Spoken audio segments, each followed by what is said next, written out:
আসসালামু আলাইকুম, সবাইকে স্বাগতম মানসিক দক্ষতার দ্বিতীয় ক্লাসে। ভাইয়া কি শুনতে পাচ্ছেন আমাকে?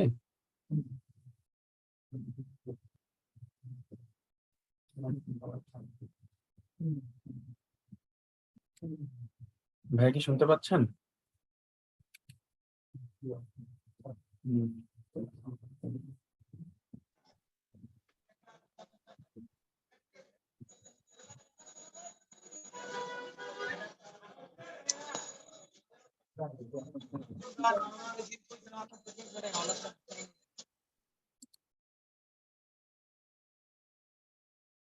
হ্যাঁ, নওরিন আপু, আপনি আপনার প্রশ্নটা করতে পারেন।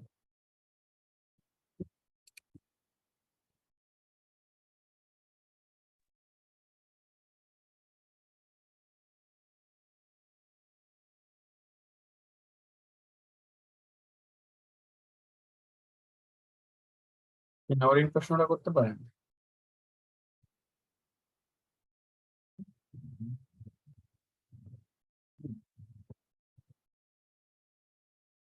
আমার কথা কি শোনা যাচ্ছে? একটু চ্যাট বক্সে ওয়াই লিখবেন তো প্লিজ, আমার কথা যদি শুনতে পান। ঠিক আছে, ধন্যবাদ। নওরিন, আপনার মনে হয় নেট প্রবলেমের কারণে কথা শোনা যাচ্ছে না।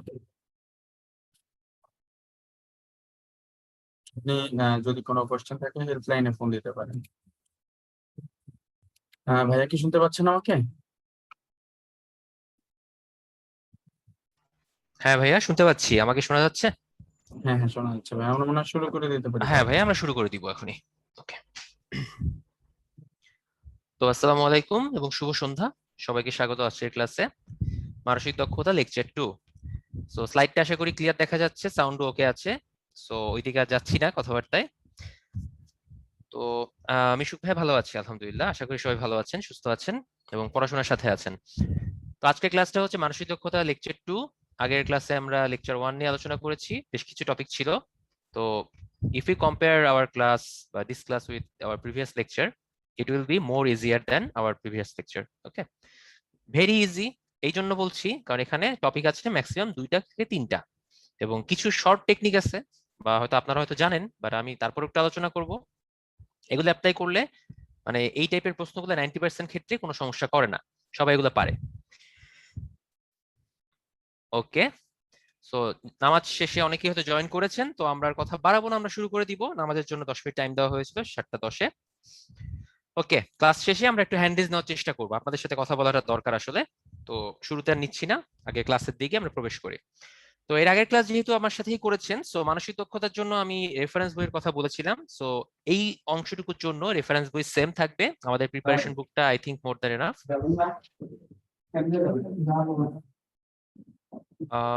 কারো মাইক্রোফোনটা অন থাকলে একটু মিউট করতে হবে প্লিজ। হোস্ট ভাই একটু খেয়াল করবেন।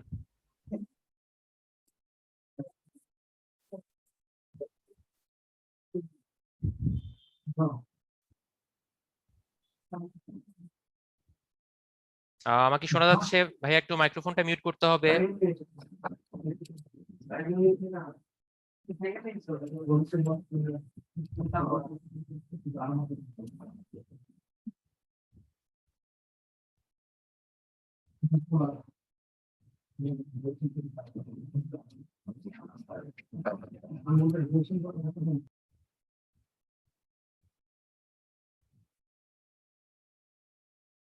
ওকে, সরি ফর দ্য ইনকনভেনিয়েন্স। কারো হয়তো মাইক্রোফোনটা অন ছিল, আমি একটু মিট করে দেওয়ার কষ্ট করে করতে হয়েছে।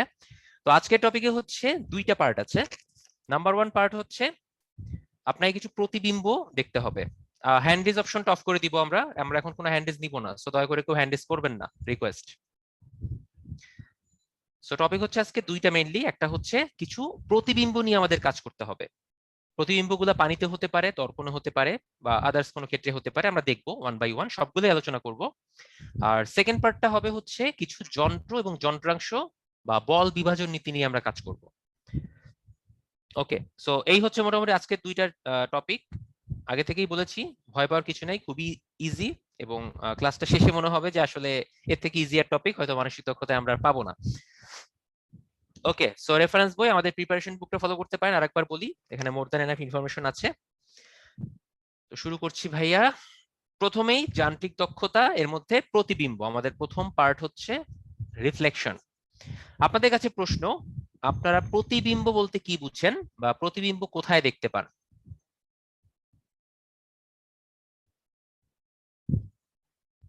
কোন কোন জায়গায় আপনারা প্রতিবিম্ব দেখতে পান?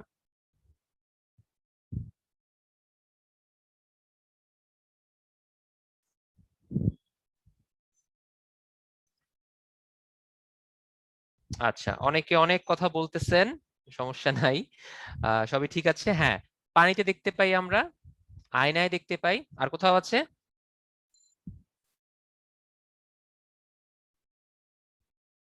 ওকে, না, আর তেমন নাই। আমাদের আশেপাশে আমরা মেইনলি সমতল দর্পণ যেটা বুঝায় সাধারণ বিজ্ঞানে, সেই দর্পণে হচ্ছে আমরা মেইনলি প্রতিবিম্বটা দেখতে পাই। সো এটা হচ্ছে আমাদের প্রথম পার্ট। আর 2 নাম্বার হচ্ছে পানিতেও আমরা আমাদের বিম্ব দেখতে পাই, পানির দিকে মুখ করে দাঁড়ালে একটা ইমেজ দেখা যায়। সো এটা হচ্ছে আমাদের সেকেন্ড পার্ট। পুরো আলোচনায় যাওয়ার আগে ভাইয়া, আপনাদেরকে আমি একটা জিনিস আগে ক্লিয়ার করি, যে দর্পণে প্রতিবিম্ব আমরা কিভাবে দেখি আর পানিতে প্রতিবিম্ব কিভাবে দেখি। এই দুইটা ক্লিয়ার করলে আপনাদের কাছে পরবর্তী এক্সাম্পল গুলা অনেক ইজি লাগবে। সো আমি একটা স্লাইড এড করছি, জাস্ট এ মিনিট।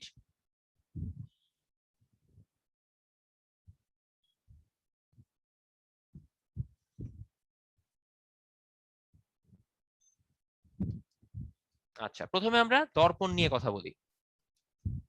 মনে করেন এইটা একটা সমতল দর্পণ। এখানে দর্পণ বলতে আমরা গলীয় দর্পণে যাব না, আমরা সমতলের মধ্যেই থাকবো।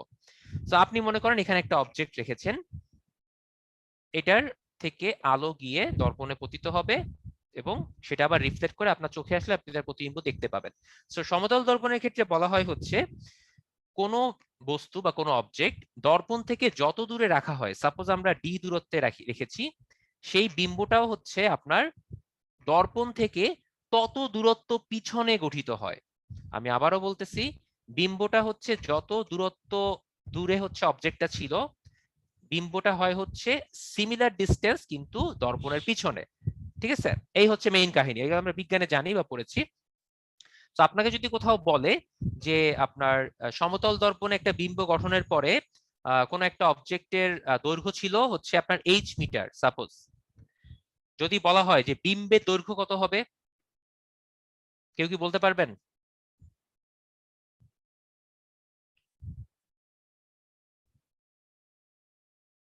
অনেকগুলো অ্যান্সার পেয়েছি।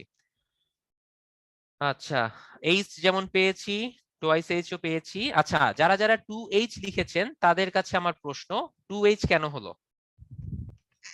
কেউ একজন একটু বলেন চ্যাট বক্সে। আবার কেউ কেউ h/2 বলেছেন, সেটাও বা কেন হলো?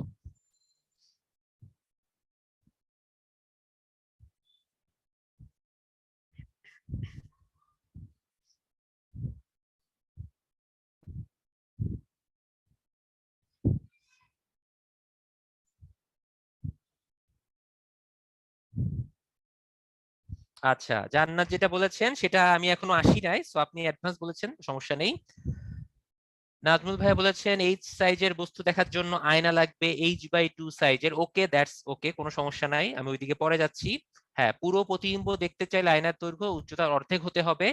সব কথাই আমি মানলাম, কিন্তু আপনাদেরকে একটা জিনিস আগে মাথায় রাখতে হবে, সেটা হচ্ছে উত্তল দর্পণ বা অবতল দর্পণে বিম্ব বর্ধিত খর্বিত এই বলে একটা ব্যাপার আছে। কোনো কোনো ক্ষেত্রে বিম্ব হচ্ছে বর্ধিত হয়ে যায় বা বড় হয়ে যায়, কোনো কোনো ক্ষেত্রে আবার খর্বিত হয়ে যায় বা ছোট হয়ে যায়। সমতল দর্পণে এইরকম কোনো কাহিনী নাই। আপনারা যারা h/2 বা টোয়াইস বলেছেন সেটা অন্য ইস্যু, আমি সেটাতে আসতেছি একটু পরে। বাট মাথায় রাখেন, এই ভুল করা যাবে না, অলরেডি ভুল করে ফেলছেন। সমতল দর্পণে বিম্বের এরকম কোনো কাজ নাই যে আপনার বড় হবে না ছোট হবে। বিম্ব হয় হচ্ছে আপনার যে দৈর্ঘ্যের অবজেক্ট থাকে, বিম্বের দৈর্ঘ্য তার সমানই হয়। কিন্তু একটা কিন্তু ওয়ার্ড আছে, কিন্তু আপনি যদি আপনার পুরো বিম্ব ওই দর্পণে দেখতে চান, সেটা দেখতে হলে আপনার উচ্চতা যদি এইচ হয়, দর্পণের যে উচ্চতা সেটা মিনিমাম h/2 হতে হবে, মিনিমাম, তা না হলে আপনি পুরা বিম্ব দেখতে পাবেন না। এই একটা ব্যাপার আছে, কিন্তু এটার সাথে বিম্ব বর্ধিত না খর্বিত এটার কোনো সম্পর্ক নাই। সমতল দর্পণে অলওয়েজ বিম্ব হচ্ছে আপনার অবজেক্টের সমান হবে, দৈর্ঘ্যের সমান হবে। বর্ধিত খর্বিতটা হচ্ছে আপনার উত্তল দর্পণ অবতল দর্পণ, মনে থাকবে। আজকের পর থেকে আর এই ভুল আমরা কেউ করব না। ওকে, ভাইয়া প্লিজ রিকোয়েস্ট করেছি হ্যান্ড রেজটা না করার জন্য, আপনারা হ্যান্ড রেজ করছেন, বারবার স্ক্রিন এটা শো করছে। আমি হোস্ট ভাইয়াকে একটু রিকোয়েস্ট করবো হ্যান্ড রেজ অপশনটা অফ করে দেওয়ার জন্য। আপনাদের সাথে আমি কথা বলবো, এটা ক্লাসের শেষে বলেছি, প্লিজ ক্লাসের মধ্যে হ্যান্ড রেজ করেন না।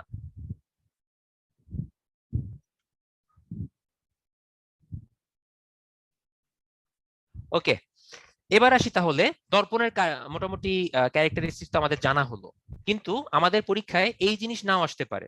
আমাদের পরীক্ষায় আরো কিছু প্রশ্ন আসে। কি টাইপের প্রশ্ন আসে আসেন দেখি।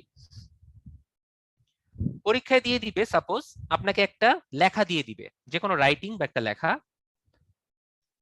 বা কোনো একটা ইমেজ হতে পারে বা ছবি, কোনো একটা ঘড়ি হতে পারে বা ক্লক, বা যে কোনো কিছু, বা কোনো একটা স্ট্রাকচার, 4 রকম হয় নরমালি, বা কোনো একটা গঠন এরকম দিয়ে দিবে, দিয়ে বলবে কি এই জিনিসগুলার দর্পণ প্রতিবিম্ব কেমন হবে, বা এই জিনিসটা দর্পণ প্রতিবিম্ব নিচের কোনটির সাথে সামঞ্জস্যপূর্ণ, বলে 4টা অপশন দিয়ে দিবে, এ বি সি ডি। আপনাকে সেটা বের করতে হবে। ওকে, তো এটার জন্য আমাদের কি করতে হবে? একদম সহজ ভাইয়া, একদম সহজ, কোনো কিছু মুখস্থ করবেন না, কোনো কিছু আঁকতে যাবেন না। সবসময় মনে রাখবেন সমতল দর্পণেই হচ্ছে আপনার এই বিম্বটা বা প্রতিবিম্বটা বের করতে বলবে। সো আপনি আগে চিন্তা করেন, এইটা মনে করেন আপনার লেখার খাতা। সবাই একটু ভালো করে খেয়াল করি, বা যদি বাসার হাতের সামনে কোনো খাতা বা কোনো বই টই থাকে একটু সামনে রাখি, বা একটু খাতা কলম নিয়ে বসি, তাহলে সুবিধা হবে। মনে করেন খাতার উপরে আপনি লিখলেন হচ্ছে এ বি সি। খাতা আমরা জানি এই বরাবর সেলাই করা থাকে বা স্পাইরাল করা থাকে, ঠিক কিনা? Yes or no?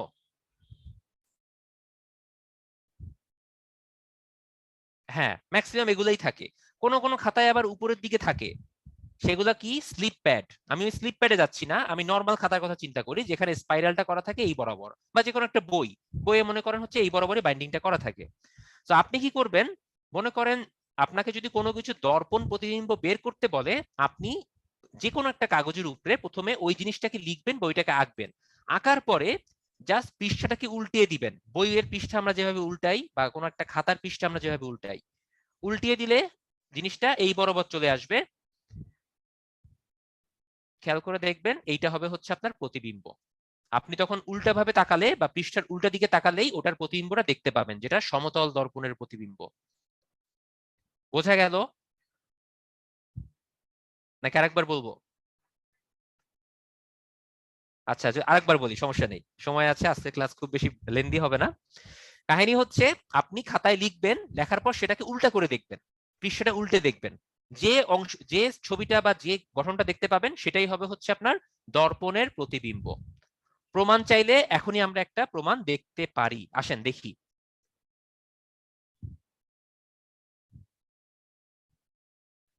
হ্যাঁ, একটা উদাহরণ দেখি আগে, তাহলে প্রমাণ হবে। 44তম প্রশ্ন, মেমোরি শব্দটির আয়নার প্রতিবিম্ব কোনটি?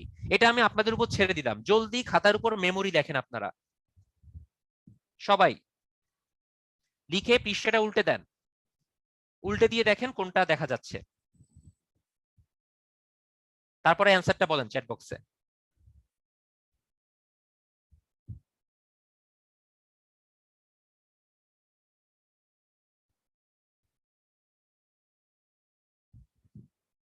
গুড, সবাই মোস্ট প্রবাবলি কারেক্ট অ্যান্সার দিয়েছেন, সবাইকে অসংখ্য ধন্যবাদ। তাহলে কি ব্যাপারটা ধরা গেল? মানে আমি যে টেকনিকটার কথা বললাম এটা কি বোঝা গেল? সেইটা আবার একটু রেসপন্স করেন এখন, ইয়েস অর নো, জিনিসটা ইজি কিনা এখন। আচ্ছা ওকে, অবশ্যই ইজি। তাহলে আমরা এখন হচ্ছে দর্পণের যে প্রতিবিম্বটা তো বুঝতে পারলাম, বা আয়নার প্রতিবিম্ব বুঝতে পারলাম যে এইভাবে গঠন করা হয়। আমরা এখন দেখব হচ্ছে এটার অন্তর্নিহিত তাৎপর্য কি, বা আসলে এটা কিভাবে গঠন করা হয় সেটা একটু আমরা দেখি। সেটা দেখার জন্য আমাদেরকে এ থেকে জেড পর্যন্ত সবগুলা লেটারের একটু ক্যারেক্টারিস্টিক্স দেখতে হবে। আসেন এই স্লাইডটা দিয়ে খেয়াল করেন। বাস্তবে আমরা এ থেকে জেড পর্যন্ত যদি এরকম দেখি, এবং আয়নায় যদি সেটার বিম্ব দেখতে চাই, কয়েকটা লেটার দেখব যেগুলায় আয়নায় কখনোই বিম্ব চেঞ্জ হয় না, সব সময় সেম থাকে। উদাহরণ দেই, যেমন ও, ও দেখবেন আয়নায় প্রতিবিম্ব হওয়ার পরও ওই রয়ে গেছে। বা টি, এটাও প্রতিবিম্ব হয়ে গেলে টি থাকবে, মানে সাইড চেঞ্জ হয় না, বাকিগুলার হয়ে যায়। মনে করেন এই যে বি, বি আয়নায় গিয়ে এরকম ভাবে সরে যায়, সি সরে যায়, ডি সরে যায়, ই সরে যায়, সবাই সরে যায়, কিন্তু কয়েকটা লেটার যায় না। সেই লেটারগুলোর লিস্ট এখানে দেওয়া আছে। কিন্তু আমার কথা হচ্ছে কেন এরা চেঞ্জ হয় না সেটা আমাদের জানতে হবে। কারণ হচ্ছে এই লেটারগুলোর গঠন হচ্ছে প্রতিসম টাইপের বা সিমেট্রিক্যাল। আমি আবারও বলছি, এই লেটারগুলোর গঠন হচ্ছে দ্বিপ্রতিসম বা প্রতিসম আকৃতির বা সিমেট্রিক্যাল। আপনারা মানুষের কথা চিন্তা করেন, মানুষ একটা প্রতিসম প্রাণী বা প্রতিসম বস্তু যদি অবজেক্ট হিসেবে চিন্তা করি। কারণ মানুষের দুইটা চোখ আছে, দুইটা কান, দুইটা হাত, দুইটা পা। সো আপনি যদি অ্যাবসার্ড লাগতে পারে এই জিনিস আবার ভিজুয়ালাইজ করেন না ভাই, সবার প্রতি রিকোয়েস্ট। মনে করেন একটা মানুষকে মাথা থেকে পা পর্যন্ত একদম দুই ভাগে ভাগ করে ফেললেন, sorry to say, no offence. করার পর দেখবেন যে দুই সাইডেই কিন্তু সমান অংশ আছে, হাত দুইটা, পা দুইটা, কান দুইটা, চোখ দুইটা, ইভেন আপনার নাকও দুই ভাগে ভাগ হয়ে যাবে, ঠোঁটও দুই ভাগে ভাগ হয়ে যাবে, লম্বালম্বি আর কি। সো এই টাইপের গঠনগুলোকে বলা হয় হচ্ছে প্রতিসম, অর্থাৎ দুই সাইডে সমান থাকে, উল্টালেও বোঝা যায় না যে আসলে কোনো চেঞ্জ হচ্ছে কিনা। সো এই ও হচ্ছে ওই টাইপের একটা জিনিস, খেয়াল করেন মাঝখান দিয়ে যদি কেটে ফেলি দুই সাইডে সমান, টিও এরকম কেটে ফেললে দুই সাইডে সমান। সো যে লেটার গুলো এরকম প্রতিসম টাইপের সেগুলা আয়নায় প্রতিফলন হওয়ার পরেও কোনো পরিবর্তন হয় না। বোঝা গেল ব্যাপারগুলা?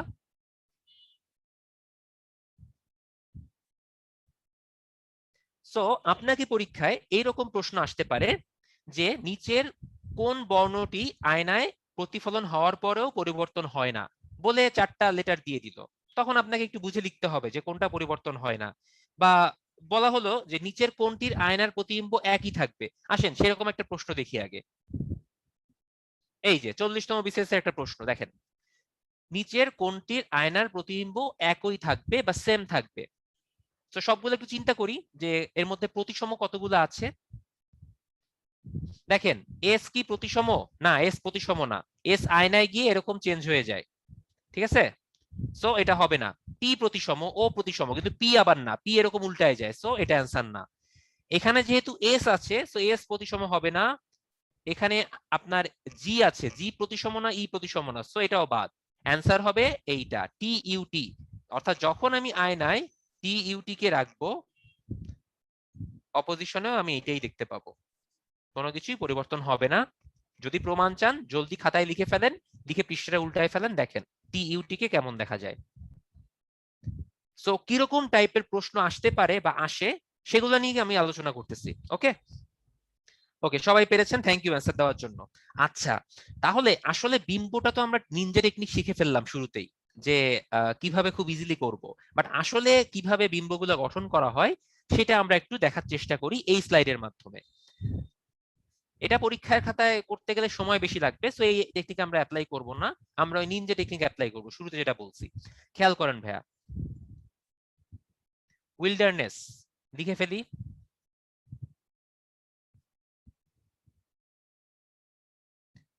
মনে রাখবেন আয়নার প্রতিবিম্ব বা সমতল দর্পণের প্রতিবিম্বের ক্ষেত্রে যে আয়না থেকে কাছে থাকবে তার বিম্ব আয়না থেকে কাছে গঠিত হবে, যে সবার দূরে থাকবে তার বিম্ব সবার দূরে গঠিত হবে। এটা কি আপনারা একমত আমার এই কথার সাথে?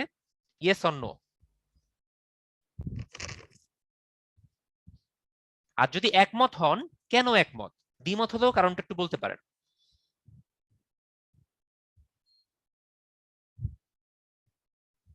আচ্ছা, সবাই দেখতেছি একমত, গুড। আচ্ছা, তাহলে আমি এই কারণটা বলে দিই। একমত হওয়ার কারণটা আমরা ভেরি ইজি, কারণ হচ্ছে শুরুতেই বলেছি ভাইয়া যে বস্তু যত দূরে থাকবে বিম্ব তত দূরে গঠিত হবে। সো যে কাছে আছে সে কাছে থাকবে, যে দূরে ছিল সে দূরেই থাকবে, ব্যাপারটা এরকম। সো এস হয়ে যাবে হচ্ছে এরকম টাইপের একটা এস, এই এস হয়ে যাবে এরকম টাইপের একটা এস, এরকম করে করে লেটার বাই লেটার আপনি সাজাতে পারেন। টাইম লাগবে বাট আপনি কারেক্ট অ্যান্সার পাবেন, এইটাও একটা প্রসেস। বাট এই প্রসেসটা আমি বলবো পরীক্ষার হতে দরকার নাই। এমসিকিউ পরীক্ষাতে আপনাকে দেখবে আপনি গোলদারা ঠিক মতো ভরাট করতে পারছেন কিনা, ওএমআর কিন্তু চেক করবে না আপনি কিভাবে ক্যালকুলেশন করছেন। সো যত কম সময়ে করতে পারেন তত ভালো।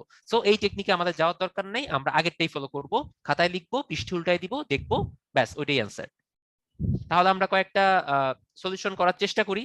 41 এর একটা কোশ্চেন দেখি, এটা আপনারাই অ্যান্সার করেন তো দেখি। রিলেশনের আয়নার প্রতিবিম্ব কেমন হবে?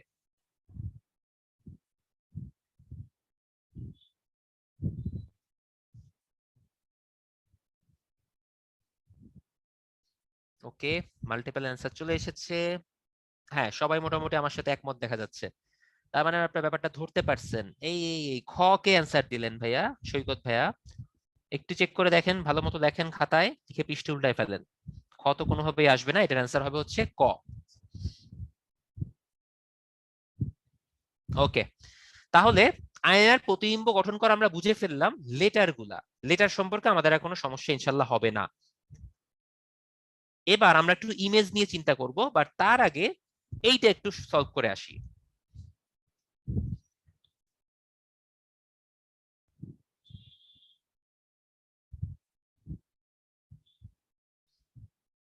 আয়না থেকে 2 ফুট দূরত্ব দাঁড়িয়ে আয়নায় আপনার প্রতিবিম্ব কত দূরে দেখা যাবে?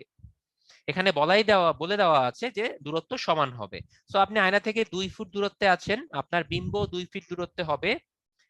কিন্তু কথা হচ্ছে, প্রশ্নে কোথাও বলা নাই আপনার প্রতিবিম্ব কোথা থেকে কত দূর দেখা যাবে। এটা কি আয়না থেকে নাকি আপনার থেকে? বলা আছে কোথাও? বলা নাই। তাহলে কি করতে হবে? নিজের ইনস্টিংক্ট খাটাতে হবে, বিবেক খাটাতে হবে, বোধ বুদ্ধি খাটাতে হবে। কিভাবে খাটাবো খেয়াল করেন। যেহেতু প্রশ্নতে বলেছে আয়নাতে আপনার প্রতিবিম্ব কত দূর দেখা যাবে, এটা কে দেখবে? আয়না দেখবে নাকি আপনি দেখবেন? সেটা বলেন তো।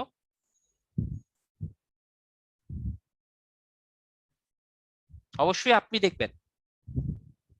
সো আপনার থেকে ডিস্টেন্সটা আমি কাউন্ট করব, 2 ফিট প্লাস 2 ফিট, অ্যান্সারটা হবে 4 ফিট। বোঝা গেল ব্যাপারটা? এখানেই মজা। ওকে, বাট যদি প্রশ্ন উল্লেখ করা থাকতো যে আপনার প্রতিবিম্ব আয়না থেকে কত দূর দেখা যাবে, সেক্ষেত্রে অ্যান্সারটা হতো 2 ফিট। কারো কোনো কোশ্চেন থাকলে এর মধ্যে আমাদের কিউএনএ অপশনটা আছে, কিউএনএ বক্সে আপনারা কোশ্চেন করতে পারেন কিন্তু ভাইয়া, কোনো সমস্যা নেই। হ্যাঁ, ওকে, নেক্সট। এই প্রশ্নের অ্যান্সার সবাই একটু দিবেন, এটা আমি করে দিব না, আপনারাই এখন বলবেন। 42 ইঞ্চি দীর্ঘ, 14 ইঞ্চি প্রস্থ বিশিষ্ট একটি বাক্স অন্ধকারে আছে। এই বাক্সের আয়নাতে প্রতিবিম্বের আকার কত হবে?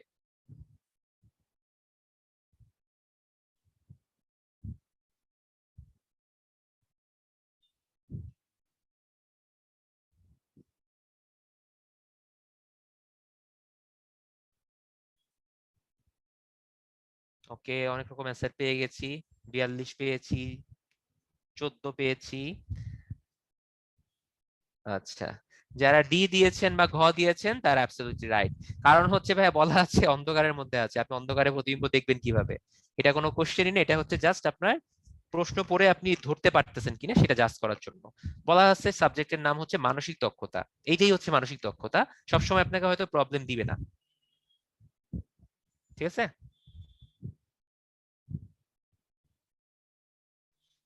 ওকে, রাহি বলেছেন যে 36 BCS এর কোশ্চেনের 2 ফিট হবে কিনা। ভাই আপনি একটু কোশ্চেনটা ভালো করে খেয়াল করেন।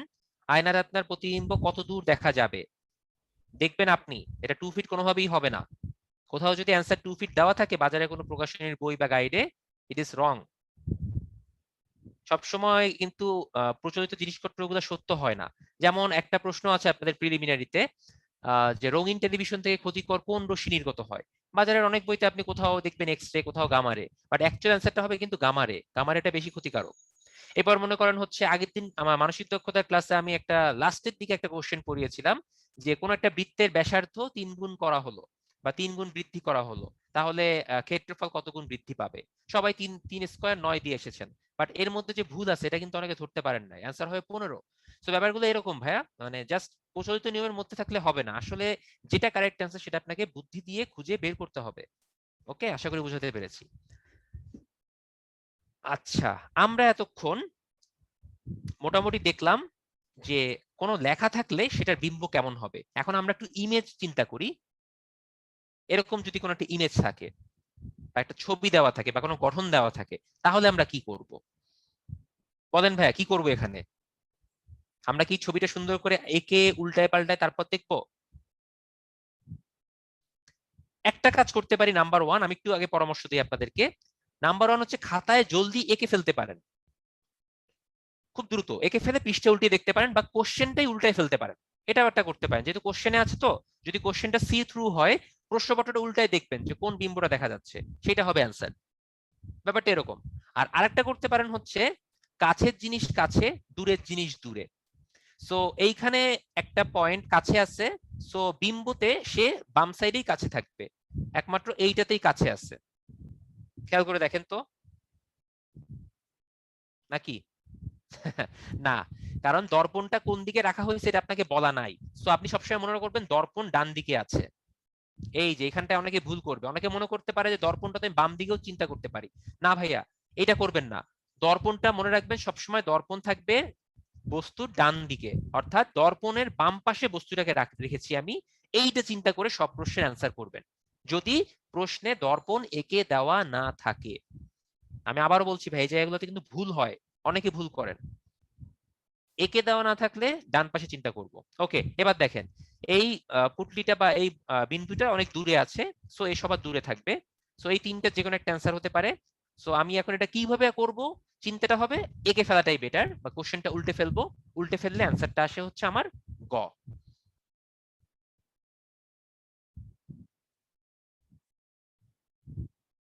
ওকে, তাহলে আমরা স্ট্রাকচারের ক্ষেত্রে বা ইমেজের ক্ষেত্রেও সেম জিনিস ফলো করতে পারি ইনশাল্লাহ। ওকে, তাহলে সামনের দিকে অগ্রসর হই। এটা আশা করি আপনারা পারবেন। এটাও তাহলে একটু সলভ করেন তো দেখি।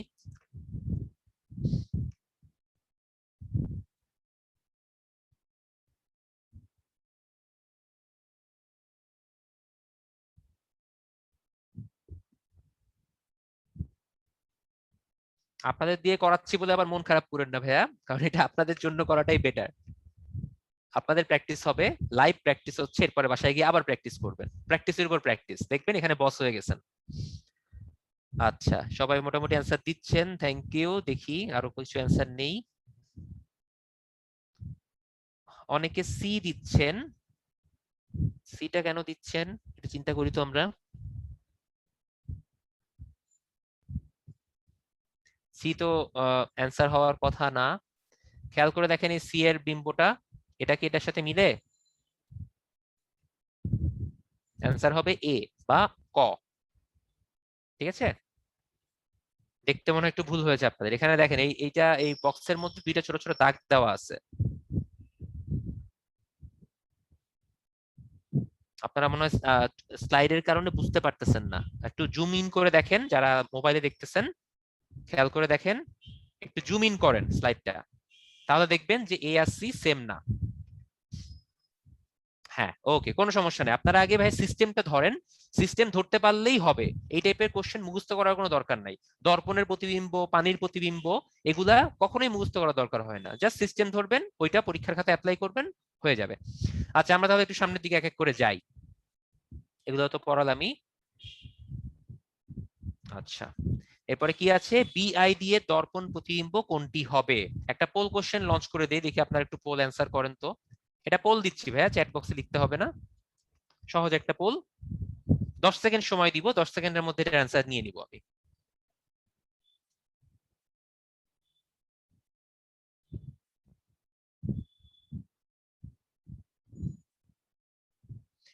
তিথি আপু, ইমেজ রাইট পেজে আঁকতে হবে এরকম নিয়ম নাই, আপনি লেফট কোনো পেজে কি উল্টালেও হবে ভাইয়া, কোনো সমস্যা নাই। আমি জাস্ট মানে বোঝানোর সুবিধার জন্য একটা খাতার রাইট সাইড এনে তারপর চিন্তা করেছি, পৃষ্ঠে উল্টানোর সুবিধার জন্য, আর কিছুই না।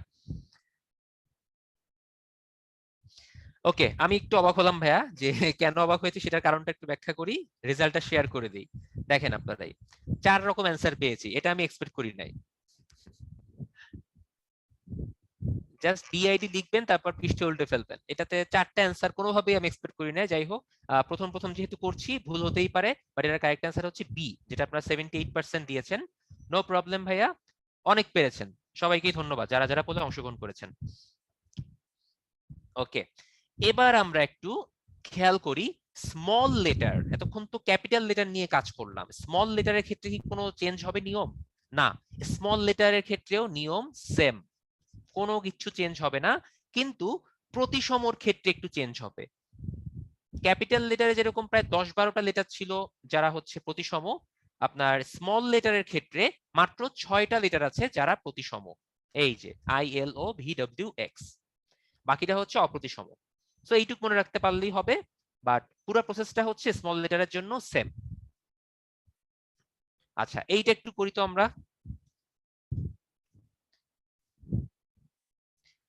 কি যেন কয়েকটা লেটার দেওয়া আছে দেখেন। আমি টিক চিহ্নটা উঠাই দেই, অনেকে হয়তো বুঝতে পারতেছেন না, এটা ইস্যুর উপর পড়ে গেছে। হ্যাঁ, এবার করেন। এটা না দেখলেও হয়তো অনেকে পারবেন, কারণ যেটার জন্য আপনারা ফাইট করতেছেন বা যুদ্ধ করতেছেন বা স্ট্রাগল করতেছেন বা যেটাই বলি না কেন পড়াশোনা করতেছেন সেটার জন্য। হ্যাঁ, সিভিল সার্ভিস। ওকে, এটা তাহলে ইজি ছিল।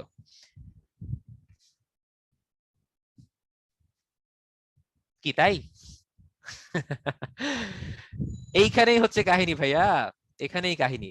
কথা হচ্ছে এই টাইপের কোশ্চেন দেখা মাত্রই অনেকে বুঝবে এটা তো সিভিল সার্ভিস হবে, তাড়াতাড়ি সিভিল সার্ভিস দিয়ে দেই। এই কাজ করা যাবে না, নো, অ্যাবসলিউটলি রং। ভালো করে দেখেন খাতায়, যেটা দেওয়া আছে ওটা খাতায় লিখবেন, বা প্রশ্নটা উল্টায় দেখেন যেটার অ্যান্সারটা কি হবে। আয়নায় প্রতিবিম্ব সিভিল সার্ভিস হবে না। কোথায় কোথায় আমরা ভুল করতে পারি সেই জায়গাগুলোতে আমি ইচ্ছা করে ভুল করব আজকে, করার পরে আপনাদেরকে দিয়ে সেটা সলভ করাবো। শিখবেন, বেশি শিখতে পারবেন তাহলে। তাহলে এটার অ্যান্সার কোনটা হবে একটু চিন্তা ভাবনা করি আমরা সবাই। Yes, absolutely right. এখন সবাই কারেক্ট অ্যান্সার দিচ্ছেন, এটার অ্যান্সার হবে এ। তো এরকম টাইপের কিছু কমন ওয়ার্ড আছে যাদেরকে উল্টায় দেখায় আমাদের হচ্ছে কনফিউজ করে দিতে পারে।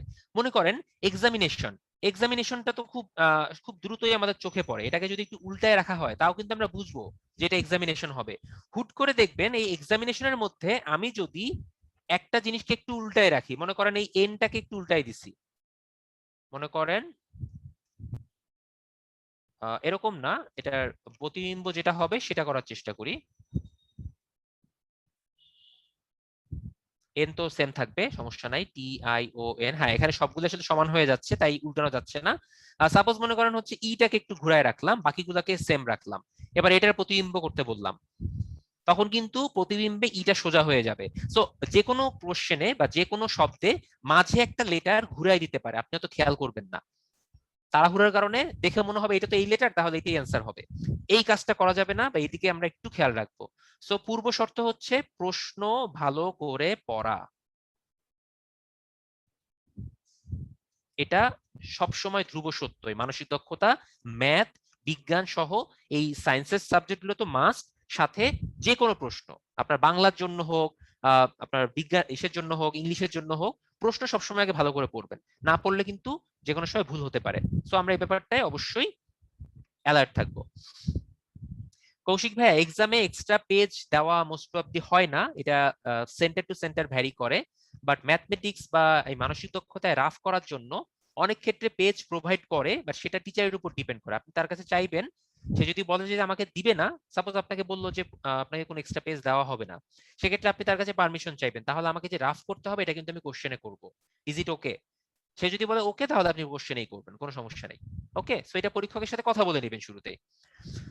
আচ্ছা, এবার আমরা একটু বাংলা বর্ণমালার দিকে আসি। কিন্তু ভাইয়া তার আগে আমি একটু ছোট করে ওয়ার্নিং দিয়ে রাখি বা সবাইকে একটু অ্যালার্ট করে রাখি, এ যাবৎকালে বাংলা বর্ণমালা নিয়ে কোনো প্রশ্ন আসেনি, এবং আসার সম্ভাবনাও নিকট ভবিষ্যতে জিরো আমার কাছে মনে হয়। যেটা বাংলা বর্ণমালার বিম্ব গঠন করা খুবই ঝামেলা, খুবই কঠিন, এটা আসলে দেয় না।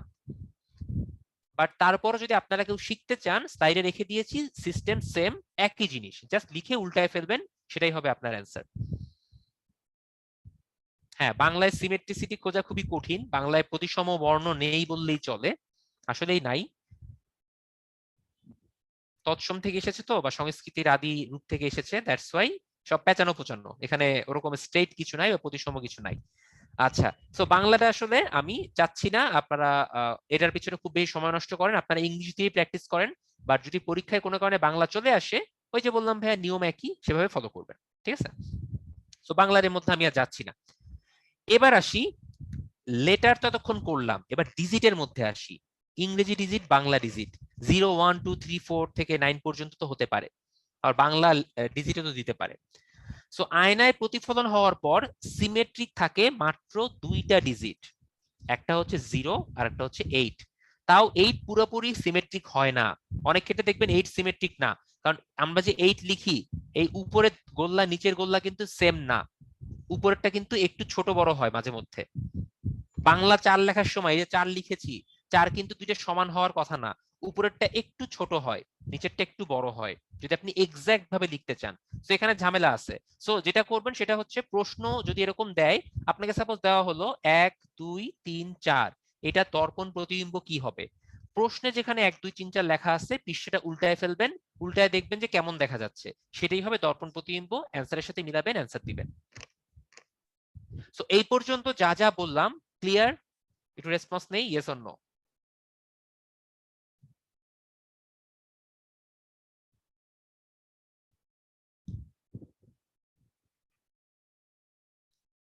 ওকে, যদি ক্লিয়ার হয় আমরা ছোট্ট করে একটা 2 মিনিটের ব্রেক নিব।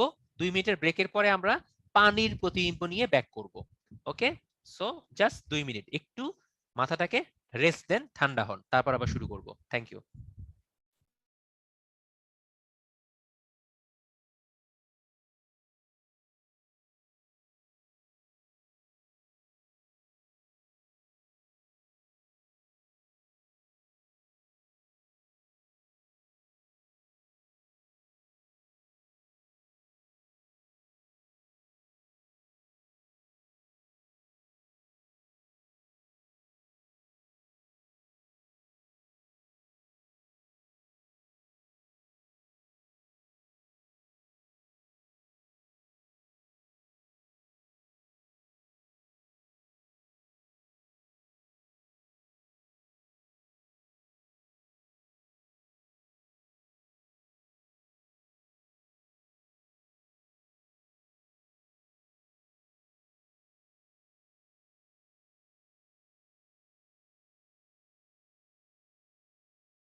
ওকে, ওয়েলকাম ব্যাক। 2 মিনিটের ব্রেক ছিল, ব্রেকের পর সবাইকে আবারও স্বাগত। আমরা মনে হয় শুরু করতে পারি, সবাই আশা করি সাথে আছেন। সো এতক্ষণ আমরা দর্পণ প্রতিবিম্ব নিয়ে কথা বললাম এবং দর্পণের কয়েকটা ক্লাসিফিকেশন দেখলাম। ক্লাসিফিকেশন বলতে ছবি বা লেটার বা ডিজিট বা বর্ণ, যেটাই বলি না কেন, সবগুলোর মোটামুটি উদাহরণ দেখলাম। আচ্ছা, কয়েকটা কোশ্চেন এসেছে, আমি ক্যান্সার দিয়ে নেই। সেটা হচ্ছে, অনেকে বলছেন যে কোশ্চেনের অপর পাশে তো আবার কোশ্চেন থাকে, সো আমরা যখন পৃষ্ঠাটা উল্টাবো তখন তো অনেক সময় ক্লিয়ার নাও দেখা যেতে পারে। ইয়েস, দ্যাটস ওয়াই আমি আপনাকে বলেছি আপনি আলাদা করে একটু ছোট জায়গায় লিখে নিবেন। যেমন প্রতিটা কোশ্চেনই দেখবেন 2 কোণা বা 4 কোণায় কিন্তু জায়গা থাকে, ওখানে ছোট করে লিখে নিবেন, লিখে তারপর উল্টায় দেখবেন, ওই জায়গাতে কিন্তু আর অপর পাশে কিছু থাকে না। দ্যাটস ওয়াই শুরুতেই আমি এটা বলছি যে এটা করে নেন। যদি আপনার আঁকতে সময় লাগে বা কষ্ট হয়, তাহলে আপনি হচ্ছে প্রশ্নটা উল্টায় দেখবেন। এখন উল্টাতে গিয়ে যদি অপর পাশে ক্লিয়ার না থাকে, তাহলে আপনাকে আঁকতেই হবে। আর যদি ভাগ্য ভালো থাকে, ক্লিয়ার থাকে অপর পাশে, তাহলে জাস্ট ওখান থেকেই দেখে আপনি আনসারটা করতে পারবেন। সো যারা যারা এই প্রশ্নটা করেছেন, আশা করি এখন ক্লিয়ার হয়েছে। আচ্ছা, আমরা তাহলে আরেকটা ছোট জিনিস দিয়ে দর্পণটা শেষ করি। দেখেন 40তম বিসিএস এর একটা প্রশ্ন। একটা ডিজিটাল ঘড়ি, আমরা বাসা বাড়িতে এখন সবাই ডিজিটাল ঘড়ি ইউজ করি, আমরা আগের দিন অ্যানালগ ঘড়ি নিয়ে অনেক কিছু আলোচনা করেছি। সো ডিজিটাল ঘড়ি নিয়ে একটু কথা বলি। ডিজিটাল ঘড়িতে এরকম একটা আয়না চিত্র এরকম, সো কয়টা বাজে আপনাকে জিজ্ঞাসা করা হয়েছে।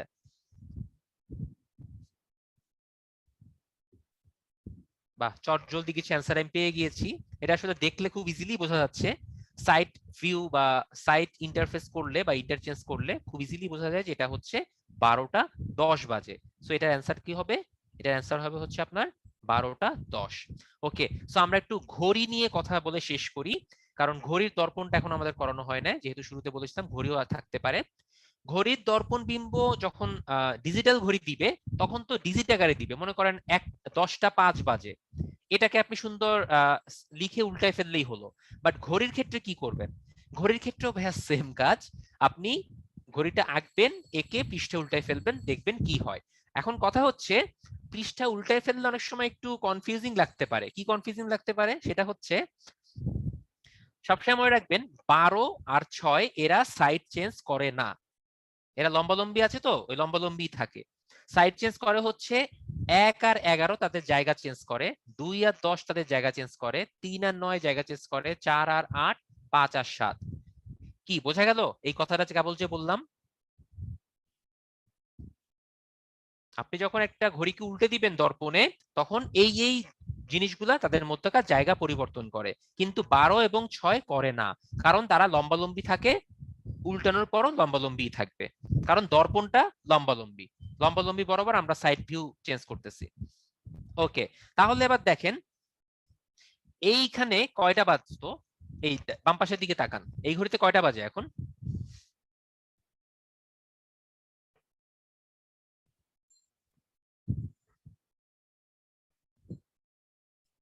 1টা 50। আচ্ছা, 1টা 50 যখন আপনি উল্টা করে দিবেন দর্পণে তখন কয়টা বাজে এই সাইডটাতে একটু দেখেন তো।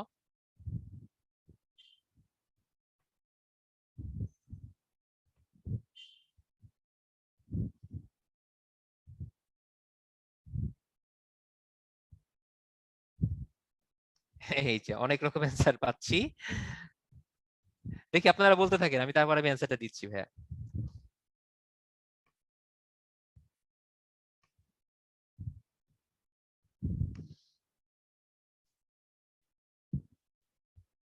এবার আমি বলি সবাইকে, সবাই একটু মন দিয়ে শোনেন।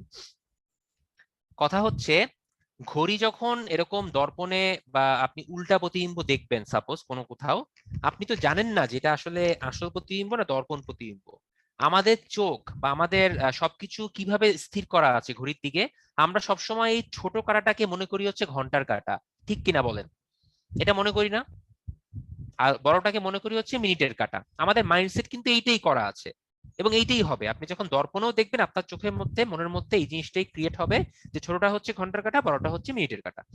আচ্ছা, আবার দেখেন আপনি এটাকে যখন 12 দেখবেন, এরকম উল্টানো থাকলেও তো এটা 12ই, 12-র এই সাইডে আপনি সবসময় মনে রাখবেন 11 আছে, এখানে সবসময় মনে রাখবেন 10 আছে। তো আপনার আলটিমেটলি মাথায় আসবে এটা এখানে আসলে 10টা বাজতেছে, 10-এর সাথে ঘন্টার কাঁটা, সো এখানে 10টা বাজে। আবার 12-র সাইডে আপনি জানেন সবসময় 5 থাকে, এখানে 10 থাকে, তো আপনার কাছে মনে হবে এখানে অবশ্যই 10টা 10 বাজে। এইটা আপনার মাথায় আসবেই এবং এইটাই হবে অ্যান্সার, এখানে সব 10টা 10ই বাজে।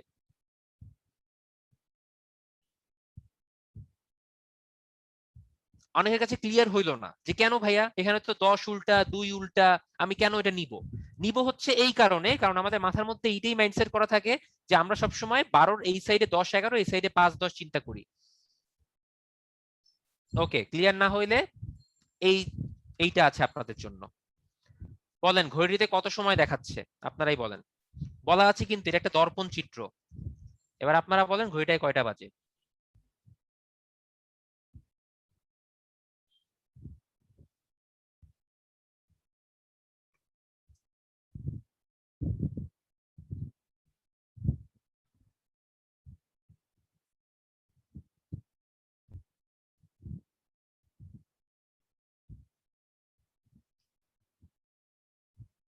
আচ্ছা, আমি অনেক রকম অ্যান্সার পাইছি। আপনাকে বের করতে বলেছে ঘড়ির অ্যাকচুয়াল টাইম কত, বুঝতে পারছেন ভাইয়া? দর্পণ চিত্রটা হচ্ছে এইরকম, আপনাকে অ্যাকচুয়াল টাইমটা জানতে চেয়েছে। এখন আমি আপনাদেরকে একটু আগে ক্লিয়ার করি, দেখেন ঘড়িটা আঁকাচ্ছি, এখানে একটু বোঝার ব্যাপার আছে।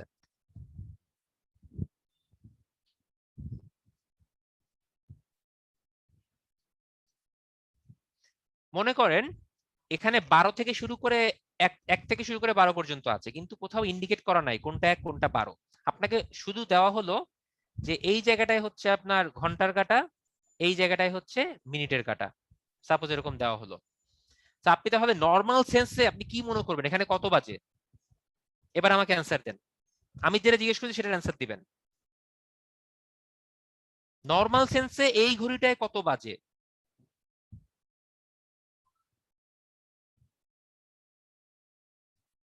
যারা যারা বলছেন বুঝেন না তাদের কাছে আর এইটা আরো বেশি প্রশ্ন, এইটা আগে অ্যান্সার দেন। আমি কারেক্ট অ্যান্সার চাচ্ছি না, কেউ 7টা 20 10টা 20 এগুলো লিখেন না, আমি যেটা জিজ্ঞেস করছি সেটার অ্যান্সার দিবেন সবাই। বুঝতে হবে ভাইয়া, এই ঘড়িতে কত বাজে আমি যে আঁকলাম যেটাই কেবল। ওকে, অনেক অ্যান্সার করেছেন। 4টা 40, 5টা 40, অনেক রকম অ্যান্সার পেয়েছি। ভাইয়া 5টা 40 যারা যারা দিয়েছেন তাদের তাহলে ঘড়ি আপনারা এখনো চিনেন না, আমি বলতে বাধ্য হচ্ছি। আপনি একটু খেয়াল করে দেখেন, এইটা 12-র ঘর, এটা 1 2 3 4, এইটা 5 এ এখনো যায় নাই ভাই, আপনি কিভাবে 5টা 40 বলেন? আগের দিন যে আপনাদের ঘড়ি শিখালাম যে কোথাও যদি 4টা বাজে ঘন্টার কাঁটা থাকে এইখানে, মিনিটের কাঁটা থাকে এইখানে, তাই না? এরকম। তো 4টা 40 মানে কি, ঘন্টার কাঁটাও কিছু দূর এগোবে, এভাবে শিখাইলাম না? সো 5টা 40 আছে কিভাবে বলেন? সো এটা অ্যান্সার না। ওকে, 4টা 40 হচ্ছে আপনার এখানে বাজতেছে, কিন্তু এইটা তো দর্পণ প্রতিবিম্ব, তাহলে আপনারা 4টা 40 কেন বললেন? এটা তো অ্যাকচুয়াল টাইম না। যারা যারা এর আগে স্লাইডটা বুঝেন না তাদের কাছে আমার প্রশ্ন, এই যে আমি 10টা 10-এর কথা শুনে যারা যারা অবাক হয়েছিলেন তাদের কাছে আমার প্রশ্ন, যখন বুঝেন নাই বললেন। কারণ এখানে কোথাও 12 1 2 3 থেকে এই সময়গুলো উল্লেখ করা নাই। আপনি শুধুমাত্র ঘন্টার কাটার মিনিটের কাটা দেখি অল টাইমই আমরা যে দেখবো সেই বলতে বাধ্য হব যে 4টা 40 বাজে। বাট এটা কিন্তু একটা দর্পণ প্রতিবিম্ব, এটা কিন্তু অ্যাকচুয়াল টাইম না। সো মানুষের ব্রেন হচ্ছে এরকম, আপনাকে ভুল একটা জিনিস চিন্তা করতে বাধ্য করবে। তাহলে এটার অ্যাকচুয়াল সময় কত হবে? এটা তো দর্পণ সময় 4টা 40। অ্যাকচুয়াল সময়ের জন্য পুরো জিনিসটা উল্টায় ফেলতে হবে, আসেন এখন উল্টায় ফেলি।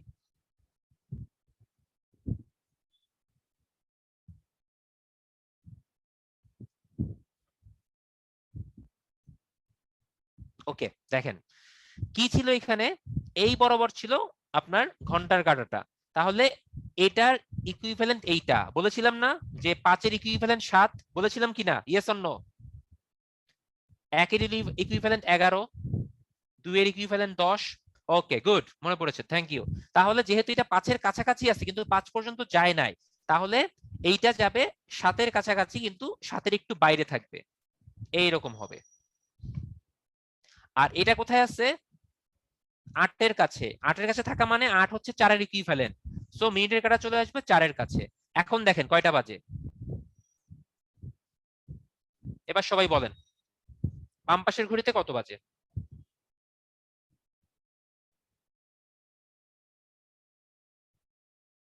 7টা 20। থ্যাংক ইউ এভরিওয়ান, সবাই ধরতে পারছেন। তাহলে ঘড়িতে আসল সময় দেখাচ্ছে 7টা 20, কিন্তু দর্পণ প্রতিবিম্ব দেখে আপনার কাছে কয়টা মনে হচ্ছিল? 4টা 40। তাহলে এবার আগের ছবিটা খেয়াল করেন, ঘড়িতে আসলে বাজে 1টা 50, বাট দর্পণ প্রতিবিম্ব দেখে আপনার মনে হবে 10টা 10। কথাটা কি আমি ভুল বলেছি?10টা 10। ওকে, এইটা হবে কারেক্ট অ্যান্সার। না ভাইয়া 1টা 50 না ভাইয়া, অর্পণ ভাইয়া খেয়াল করেন ঘন্টার কাটা কার দিকে। আপনি এই 1 2 এগুলো ভুলে যান, এগুলা কিচ্ছু না। এই 1 থেকে 12 পর্যন্ত ইমেজ আপনি এগুলো ভুলে যান, আপনি দেখবেন ঘন্টার কাটা কোন দাগ বরাবর আছে। আপনি তো জানেন না যে এটা দর্পণ প্রতিবিম্ব নাকি এটা আসল বিম্ব, আপনাকে হুট করে ঘড়িটা দেখানো হয়েছে, আপনি ঘন্টার কাটা যা বরাবর আছে আপনি সেটাই অ্যান্সার করবেন। আশা করি বুঝতে পেরেছেন এবার।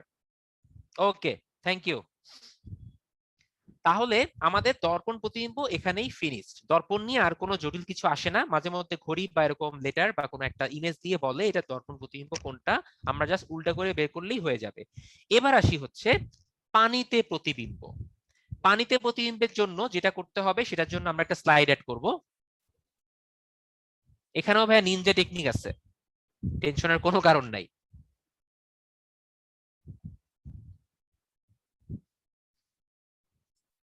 আচ্ছা, মনে করেন কোন একটা জায়গায় ABC লেখা আছে, বলল যে এটার পানির প্রতিবিম্ব উল্লেখ আপনাকে বের করতে হবে। আপনি কি করবেন? সিমিলার ওয়েতে এটাকে আবার খাতায় লিখবেন। আগের বার কি ছিল, সমতল দর্পণ এরকম থাকে। আচ্ছা, মনে করেন এই খাতাটা আপনার হচ্ছে উপরের দিকে স্পাইরাল করা।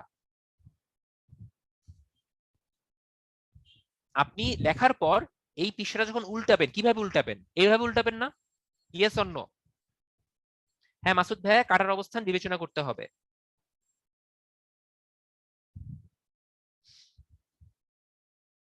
একটা স্পাইরাল করা প্যাড বা স্লিপ প্যাড, যেটাতে ডাক্তাররা লেখেন বা আপনারা মাঝে মধ্যে ছোট ছোট স্লিপ প্যাড ইউজ করেন, কি করেন? পাতাটা উপরের দিকে উল্টায় ফেলেন, তাই না? আগের বার কি করতেছিলেন? সাইড বরাবর উল্টাচ্ছিলেন। মানে দর্পণের ক্ষেত্রে আমরা যদি অ্যাক্সিস চিন্তা করি বা অক্ষ চিন্তা করি, কি হতো? এক্স অক্ষ বরাবর থেকে এই বরাবর এই দিকে চিন্তা করতাম বা এই দিকে উল্টায় ফেলতাম, এক্স অক্ষ বরাবর বা হরিজন্টাল বা আনুভূমিক ভাবে উল্টাতাম। আর এখন স্লিপ প্যাডে যদি আপনার এখানে স্পাইরাল করা থাকে, পৃষ্ঠা উল্টাতে হলে আপনাকে লম্বা লম্বি বা ওয়াই অ্যাক্সিস বরাবর উল্টাতে হবে। সোজা কথা। এইটুকু কি বুঝতে পারছেন? এইটাই হচ্ছে পানিতে প্রতিবিম্বের টেকনিক। খাতায় লিখবেন, লিখে লম্বালম্বি উল্টাবেন। উল্টানোর পর যে বিম্বটা দেখতে পাবেন সেটাই হচ্ছে পানিতে প্রতিবিম্ব। এখন আপনারা বলতে পারেন, ভাইয়া এরকম স্লিপ প্যাড পরীক্ষার খাতায় কই পাবো?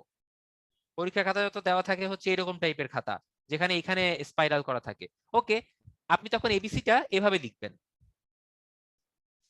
স্পাইরাল বরাবর লিখবেন, লিখে এইভাবে পাতা উল্টাবেন। হয়ে গেল আপনার লম্বালম্বি উল্টানো। বুঝতে পারলেন লাস্টের কথাটা?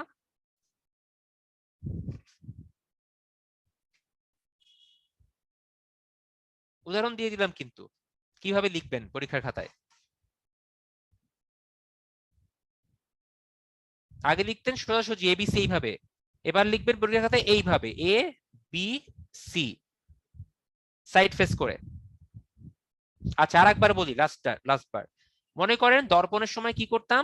এ বি সি এভাবে লিখতাম, লিখে সাইড ভাবে উল্টায় ফেলতাম। আর পানির ক্ষেত্রে করব হচ্ছে লেখাটাকে লিখবো এইভাবে, খাতা বরাবর এইভাবে লিখবো, লিখে তারপর সাইড উল্টায় ফেলবো, ব্যাস হয়ে যায় পানিতে প্রতিবিম্ব। আশা করি এবার ক্লিয়ার হয়েছে। যদি তারপরও কারো কনফিউশন থাকে ভাইয়া প্লিজ রেকর্ড ভিডিও শুনবেন। অনেকবার রিপিট করেছি ভাইয়া, আমাদের নেক্সট টপিকে যেতে হবে। Thank you. হ্যাঁ অর্পণ ভাইয়া, মাঝে ভাগ করে দিলেও হয়, বাট আমি আগের সিস্টেমের সাথে মিল রেখে এই কথাটা বললাম আর কি, যারা পৃষ্ঠা উল্টায় করতে পছন্দ করবেন তাদের জন্য। মাঝ থেকে ভাগ করলেও হয়, বাট সেটা আঁকতে গেলে ঝামেলা হয়, অনেক সময় কনফিউশন হতে পারে বা সমস্যা হতে পারে। তো এটা হচ্ছে সব থেকে বেস্ট নিনজা টেকনিক, এটাতে ভুল হওয়ার সম্ভাবনা নিয়ারলি জিরো। ওকে, তাহলে আমরা একটু দু একটা পানির প্রতিবিম্ব দেখি। দাঁড়ান, হ্যাঁ এইটা দেখেন।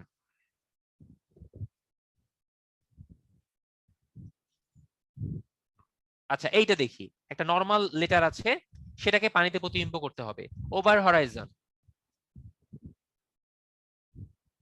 আপনারা জলদি খাতায় লিখে এটা আপনাকে আমাকে অ্যান্সার করে দেন, দেখি আপনারা ধরতে পারলেন কিনা।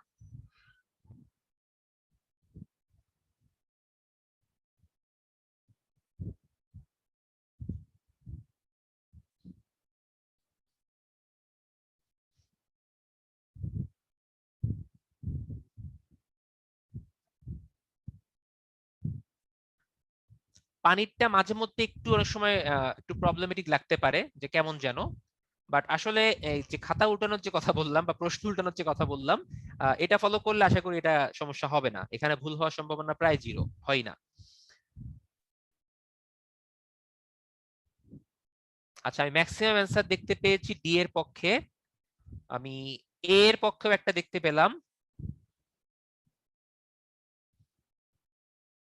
আচ্ছা সি এর পক্ষেও কিছু পেয়েছি, বাট কারেক্ট অ্যান্সারটা আসলে হবে ঘ। তার মানে আপনাদের করতে একটু প্রবলেম হয়েছে।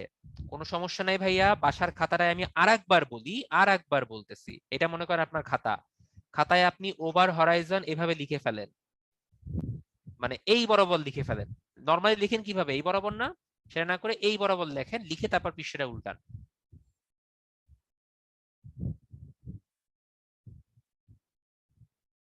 ওকে, আচ্ছা আমরা আরেকটা দুইটা সলভ করি তাহলে আরো ক্লিয়ার হবে। অ্যাকাউস্টিক, এটা করেন আপনারা, আপনাদের হাতে করাই, তাহলে বুঝতে পারবো যে আপনারা ধরতে পারতেছেন কিনা। অ্যাকাউস্টিক,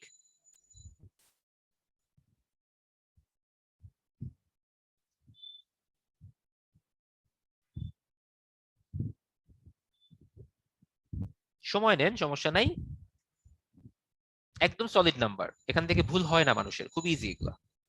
ওকে সিয়াম ভাই ঠিক আছে, রাহি ঠিক আছে, দেখি অর্পণ ভাই ওকে, তানিম ভাই ওকে, ফাহিমা, তিথি, জান্নাত, রুবেল ভাই হয়নি, একটু চেক করেন প্লিজ। ফাহমিদা আপু আবার একটু চেক করেন। রুমি ঠিক আছে। আরো অনেকে বলেছেন ভাই, সবার নাম বলতে পারছি না। আচ্ছা, যারা ক্ষয়ের বাইরে কিছু দিয়েছেন তারা একটু আরেকবার চেক করবেন, আপনাদের হয়তো কোথাও ধরতে সমস্যা হচ্ছে। আরেকবার ভালো করে চেক করেন, রিচেক করলে ঠিক হয়ে যাবে। ঠান্ডা মাথায় করবেন, এখন হয়তো লাইভ করছেন তো হয়তো কোনো কারণে একটু সমস্যা হয়। আচ্ছা, হ্যাঁ অর্পণ ভাই আমি যাব, আমি আগে নিনজা টেকনিকটা শিখাচ্ছি ইজি করার জন্য, তারপর আমরা যাব, ঠিক আছে?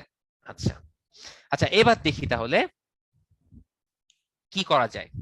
এটা তো গেল হচ্ছে নিনজা টেকনিক, কিন্তু দর্পণে যেরকম এরকম এঁকে দিয়েছিলাম না যে কোনটা কোন দিকে যাবে, কাছেরটা কাছে দূরেরটা দূরে, তো পানির ক্ষেত্রে কিরকম হয় সেইটা একটু আমাদের দেখা প্রয়োজন আসলে। কারণ নিনজা টেকনিকে তো যাবো, বা তার আগে যদি জানতে না পারি কোন বর্ণ কেমন দেখায় তাহলে কিভাবে হয়। সো এটার জন্য আমরা স্মল কেস লেটার এবং বড় লেটার দুইটাই রেখেছি।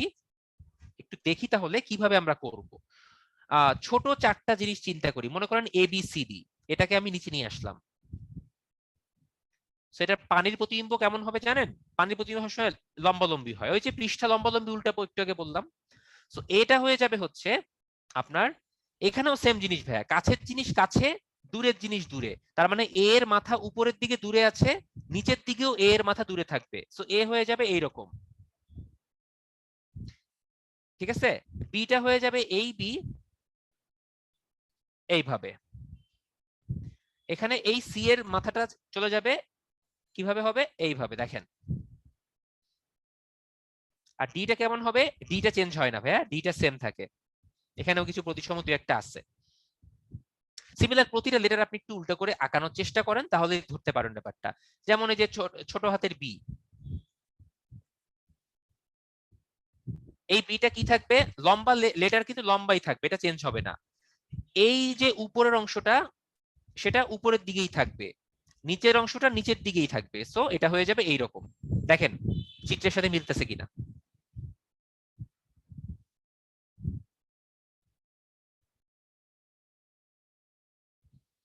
রুমি আপু এটাও করতে পারেন আপনি চাইলে, কোনো সমস্যা নাই, আপনারা নিজেরাও নতুন নতুন টেকনিক অ্যাপ্লাই করতে পারেন। আপনার কাছে যেটা ইজি মনে হবে আপনি সেটা করবেন। বাট এই খাতা উল্টানোর টেকনিকটা হচ্ছে মানে আদি এবং অকৃত্রিম, এবং এটাতে আসলে নিয়ারলি কোনো ভুল হয় নাই আমি এ পর্যন্ত দেখেছি, যারা যারা এটা ফলো করেছেন আমি ম্যাক্সিমাম রিভিউ পেয়েছি হচ্ছে এটা ভেরি ইজি এবং কোনো কারণে সমস্যা হয় না, ঠিক আছে? আচ্ছা, ওকে, তাহলে এই হচ্ছে মোটামুটি কথাবার্তা। পানি এবং দর্পণ দুইটার প্রতিবিম্বের স্টাইলটা একই রকম, একটা হচ্ছে লম্বালম্বি উল্টাবো আর একটা হচ্ছে হরিজন্টালি উল্টাবো খাতাটাকে, এই। আর কিছু লেটার আছে যেগুলো প্রতিসম, সেই প্রতিসম লেটার গুলো খেয়াল রাখবো, যেমন খেয়াল করেন এখানে ও আছে, ও কিন্তু প্রতিসম, ও কোনো চেঞ্জ হয় নাই, ও ও এর মতোই আছে। আচ্ছা ঠিক আছে ভাইয়া, তাহলে লাস্ট একটু রিভিউ নেই। দর্পণ এবং পানি প্রতিবিম্ব সম্পর্কে কোনো কনফিউশন আছে কিনা? Is it clear?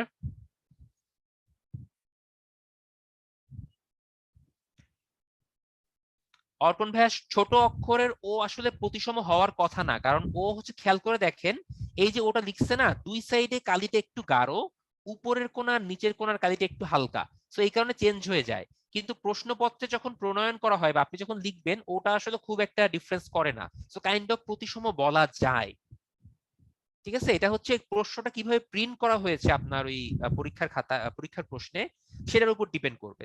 তো এই জন্য বলতেছি ভাইয়া বারবার যে প্রশ্নটা উল্টা একবার দেখবেন, আবার যদি সমস্যা হয় নিজে খাতায় একবার লিখেও দেখবেন, দুইটা প্রসেস অ্যাপ্লাই করে যেটা অ্যান্সার পাবেন সেটাই দিবেন। হ্যাঁ অর্পণ ভাইয়া, ছোট অক্ষরের মধ্যে আসলে ওরকম প্রতিসম দেখা যাচ্ছে না, খেয়াল করেন প্রতিসম নাই আসলে। প্রণয় ভাইয়া অ্যানালগ ক্লকের এক্সাম্পলটা রিপিট করতে পারছি না বিকজ আমাদের সামনে আরো জিনিসপত্র আছে, সো আপনারা এই রিপিট করার কথাটা একটু মানে জাস্ট যদি কারো কোনো সমস্যা হয় ভাইয়া, আমি সবাইকে আবার একটু রিকোয়েস্ট করতেছি একটা জিনিস একটু মাথায় রাখবেন। আমি আগের ক্লাসে বলেছিলাম যে সবার ইনটেক করার ক্যাপাবিলিটি একরকম হবে না। আমি একটা 5 মিনিটে মুখস্থ করব, কেউ হয়তো 6 মিনিট লাগবে, কারো হয়তো 10 মিনিট লাগবে, কারো হয়তো 2 মিনিট লাগবে। সো ব্যাপারটা হচ্ছে আমার কথায় লাইভ আমি কথা বলছি, শোনা মাত্রই সবাই ধরে ফেলবেন এই আশাটা আমি করতেছি না আপনাদের কাছ থেকে। অনেকে হয়তো কোনো কারণে একটু ভুল হতেও পারে বা ধরতে নাও পারেন। তো এটার জন্য আমাদের রেকর্ডেড ক্লাসটা আপনাদের আইডি থাকতেছে, সেখান থেকে যে অংশটা একটু কনফিউশন থাকবে leave it for now, class শেষ হওয়ার পর অংশটা কয়েকবার শুনেন, বারবার শুনতে পারবেন, যতবার খুশি ততবার, আশা করি ক্লিয়ার হয়ে যাবে। ঠিক আছে ভাইয়া, থ্যাংক ইউ। আচ্ছা, তাহলে আমি আর পানি এবং দর্পণ নিয়ে আর কথা বাড়াচ্ছি না। এখান থেকে মোটামুটি প্রিভিয়াস ইয়ারের কোশ্চেনগুলো অ্যানালাইসিস করলে দেখা যায় ম্যাক্সিমাম একটা, খুব বেশি হলে দুইটা প্রশ্ন এসেছে, আবার কোনোবার আসেওনি। সো একটা প্রশ্ন আসবে, এটা মোটামুটি মাইন্ড সেটআপ নিয়ে আমরা পরীক্ষার হলে যেতে পারি। ওকে, তাহলে আমরা এখন চলে যাব হচ্ছে আমাদের সেকেন্ড পার্টে। সেকেন্ড পার্টটা কি? সেকেন্ড পার্টটা আমাদের কিছু থিওরি আছে, সেটা হচ্ছে বল বিভাজন নীতি। এখানে কিছু বোঝার ব্যাপার স্যাপার আছে ভাইয়া, আমরা একটু এখন মনোযোগ দিব। আমি প্রথমে একটা থিওরি পড়াবো, থিওরি পড়ানোর পরে তারপর কিছু এক্সাম্পল দেখব। আমরা যখন কোনো বস্তুর উপর বল প্রয়োগ করি, মনে করেন হচ্ছে এটা একটা সমতল, এখানে একটা বাক্স আছে, আপনি এই বাক্সটাকে মনে করেন এটা দেয়াল, এই বাক্সটাকে বল প্রয়োগ করে দেয়াল পর্যন্ত ঠেলে নিয়ে যাবেন। সো আপনাকে বুদ্ধিমানের মতো কাজ করতে হবে, কোন দিক থেকে বল প্রয়োগ করলে সব থেকে কম কষ্টে বা কম বল প্রয়োগের মাধ্যমে এই বাক্সটাকে দেয়াল পর্যন্ত নিয়ে নেওয়া যাবে। আপনি এক কাজ করতে পারেন, একদম বরাবর ঠেলে নিয়ে যেতে পারেন, এই কোনাগুনি ঠেলতে পারেন, এইভাবে ঠেলতে পারেন, আবার টেনেও নিয়ে যেতে পারেন, তাই না? মন যা চায় তাই করতে পারেন, কোনো মতো বাধা ধরার নিয়ম নাই। সো আমার কথা হচ্ছে কোনটা সহজ হবে ওইটা একটু পরে যাচ্ছি, তার আগে বলটা যে ডিস্ট্রিবিউট হচ্ছে সেইটা একটু আপনাদেরকে বোঝানোর চেষ্টা করি। আসেন একটা স্লাইড অ্যাড করি।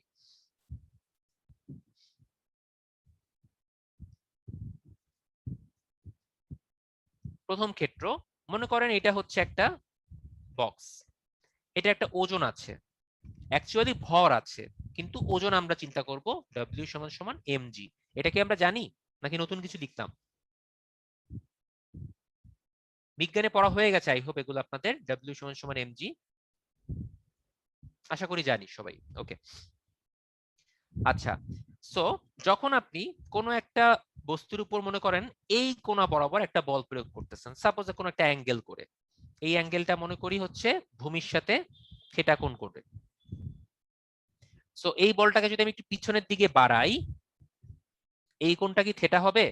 Yes or no?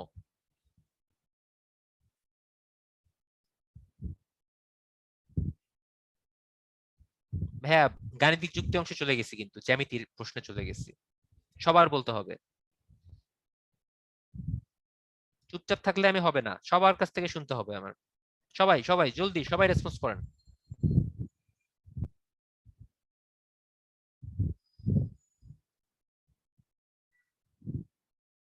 আচ্ছা, আমি দুই একজনকে পেয়েছি যারা নো বলেছেন, খুব ভালো কথা। সো যারা যারা নো বলেছেন তাদের প্রতি একটা রিকোয়েস্ট, জলদি ভাইয়া আজকে ক্লাস শেষ করার পরেই আপনি জ্যামিতি বইটা বের করবেন, এবং জ্যামিতি বই বের করার পরে সেখান থেকে কোন রেখা ত্রিভুজ নামে যে অধ্যায়টা আছে, সেই কোন অধ্যায়টা থেকে আপনি সবগুলা কোণ আরেকবার রিভিশন দিবেন। আপনার ভালোর জন্য বলতেছি ভাইয়া, আপনাদেরকে ডিফেম করার জন্য বলি না কথাটা, কারণ আপনার এখানে অবশ্যই গ্যাপ আছে, কোনটা আরেকবার ভালো করে পড়বেন। তার কারণ আপনারা বিপ্রতীপ কোণটা চিনতে পারেন নাই, সো এটা অবশ্যই আপনার একটা গ্যাপ আছে, এটা একটা বিপ্রতীপ কোণ। ওকে, সো আমরা তাহলে কি করলাম, বলটাকে একটু নিচের দিকে নিয়ে আসছি, মনে করলাম বল হচ্ছে F পরিমাণ বল। সো এখন আপনাদেরকে একটা আননোন ইনফরমেশন দিব, কারো কাছে নোন হতে পারে, যারা একটু সায়েন্সে পড়াশোনা করেছেন বা পদার্থবিজ্ঞান পড়েছেন বা ডাইনামিক ফোর্স পড়েছেন বা মেকানিক্যাল ফোর্স বা এই টাইপের জিনিসপত্র পড়েছেন, তাদের কাছে very common, very known. But যারা এগুলো পড়েন নাই তাদের জন্য জাস্ট জেনে রাখেন যে এইটা হয়, কেন হয়, কিভাবে হয়, কিভাবে করলে ভালো হয়, এত জানতে হবে না, জাস্ট জেনে রাখেন যে এটা ভাগ হয়। আসেন এবার দেখি, যে বলটা আমি দিচ্ছি সেইটা আমি কিন্তু একটা অ্যাঙ্গেল করে দিচ্ছি। সো অ্যাঙ্গেল করার কারণে সবসময় ওই বলের দুইটা উপাংশ থাকবে। উপাংশ মানে উপ অংশ, মানে দুইটা অংশ থাকবে, একটা যায় হচ্ছে অনুভূমিক বরাবর বা আনুভূমিক বরাবর, আর একটা যায় হচ্ছে লম্ব বরাবর। এখন আনুভূমিকটা আপনি পিছনের দিকেও টানতে পারেন, লম্বটা নিচের দিকেও টানতে পারেন, ডাজেন্ট ম্যাটার, আমি বললাম আর কি। সো এই বলটাও তাইলে এফ বল যেহেতু এই বরাবর যাচ্ছে, এটাও দুইটা ভাগে ভাগ হবে, একটা হবে আনুভূমিক বরাবর আর একটা হবে তার লম্ব বরাবর। তো আমি লম্বটা যেহেতু বলটা নিচের দিকে আছে, লম্ব বরাবর আমি এই দিকে চিন্তা করব সুবিধার জন্য, ঠিক আছে? আচ্ছা, অন্য একটা কালি ইউজ করি, দেখতে সুন্দর লাগবে তাহলে। সো এই যে থেটা কোণ করে তৈরি করছে না, এর আনুভূমিক উপাংশটার মান হয় হচ্ছে এফ কস থেটা, আর লম্ব উপাংশটার মান হয় হচ্ছে এফ সাইন থেটা। আমি আবারও বলতেছি, নন সায়েন্সের যারা আছেন ভাইয়া আপুরা, আপনাদের বোঝার সুবিধার জন্য বলতেছি, এই F cos theta F sine theta আপনার কোথাও লাগবে না। আপনি রিকোয়েস্ট করছি, বা এত মাথা গরম করেন না কেউই, বা নার্ভাস হয়েন না, এটা আপনার এই মানসিক দক্ষতার অঙ্কের জন্য কোথাও লাগবে না, আমি জাস্ট বোঝানোর জন্য বলতেছি। আচ্ছা, সো এফ এর একটা উপাংশ এফ কস থেটা হয়ে আনুভূমিক দিকে যাবে, বা এই বাক্সটাকে সামনের দিকে ঠেলে নিতে সহায়তা করবে, কারণ আমার টার্গেট কি, বাক্সটাকে সামনের দিকে দেয়াল পর্যন্ত ঠেলে নিয়ে যাওয়া। আর আরেকটা উপাংশ নিচের দিকে কাজ করবে, যেটা বস্তুর ওজনের সাথে যুক্ত হয়ে টোটাল ওজন করে দিবে W plus F sine theta. এখন আমার কাছে একটা জিনিস মোটামুটি কনফিউজিং হয়ে গেল, আমি যে এই বরাবর বলটা প্রয়োগ করলাম, তাতে আমার লাভ হচ্ছে না লস হচ্ছে, একটু চিন্তা করি তো দেখি। এফ কস থেটা উপাংশ দ্বারা আমি বস্তুটাকে সামনের দিকে ঠেলে নিয়ে যাচ্ছি, ওকে, আমার টার্গেটটা তো এখানে স্যাটিসফাই হচ্ছে। কিন্তু ডব্লিউ ওজনটার সাথে আমি যে একটা এক্সট্রা ওজন যুক্ত করে দিচ্ছি এফ সাইন থেটা, সেটার কি হবে? ধরলাম বস্তুটা ছিল 10 কেজি ভারী, সেটা এখন হয়ে গেছে 12 কেজি ভারী। তো আমার জন্য কি এটা অতিক্রম করার জন্য আরো এক্সট্রা ফোর্স দিতে হবে না? Yes or no? আমার টোটাল ওয়েট তো বেড়ে যাচ্ছে, ইনক্রিজ করতেছে। তার মানে আমার ওই এক্সট্রা ওয়েটটা ওভারকাম করার জন্য এফ এর মানটাকে আমার আর একটু বাড়াতে হবে, যেন এফ কস থেটাটা বাড়ে। সিমিলারলি এফ এর মান বাড়ালে আপনার এফ সাইন থেটাটাও কিন্তু একটু হলেও বাড়বে। সো আলটিমেটলি আপনি বল বাড়াচ্ছেন, আপনার কষ্টও বেশি হচ্ছে, বল বাড়াচ্ছেন, কষ্টও বেশি হচ্ছে। So it is a problem. ভাই আমার এখানে আজান দিচ্ছে, আমি এখন এই মুহূর্তে কথা বলতে চাচ্ছি না, আমি একটু আপনাদের কাছে 2টা মিনিট ব্রেক চাচ্ছি। সো এইটুকু পর্যন্ত আমরা বুঝতে পারলাম যে এখানে আমার লস হচ্ছে। তো কিভাবে অতিক্রম করা যায় সেটা আমরা আজানটা শেষ করেই শুরু করব। ওকে, থ্যাংক ইউ।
Welcome back. আজানের ব্রেক দিয়েছিলাম সবাইকে, তো আজান শেষ হয়ে গেছে, আমরা আবার আগের জায়গা থেকে স্টার্ট করছি।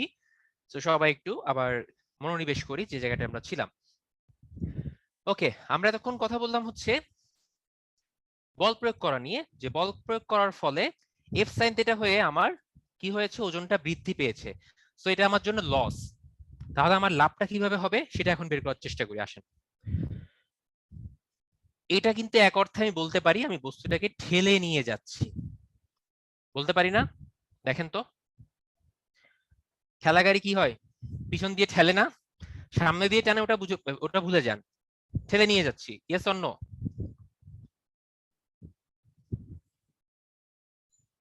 হুইল চেয়ারের চাকা আপনি পিছন থেকে ঠেলে নিয়ে যান, তাই না?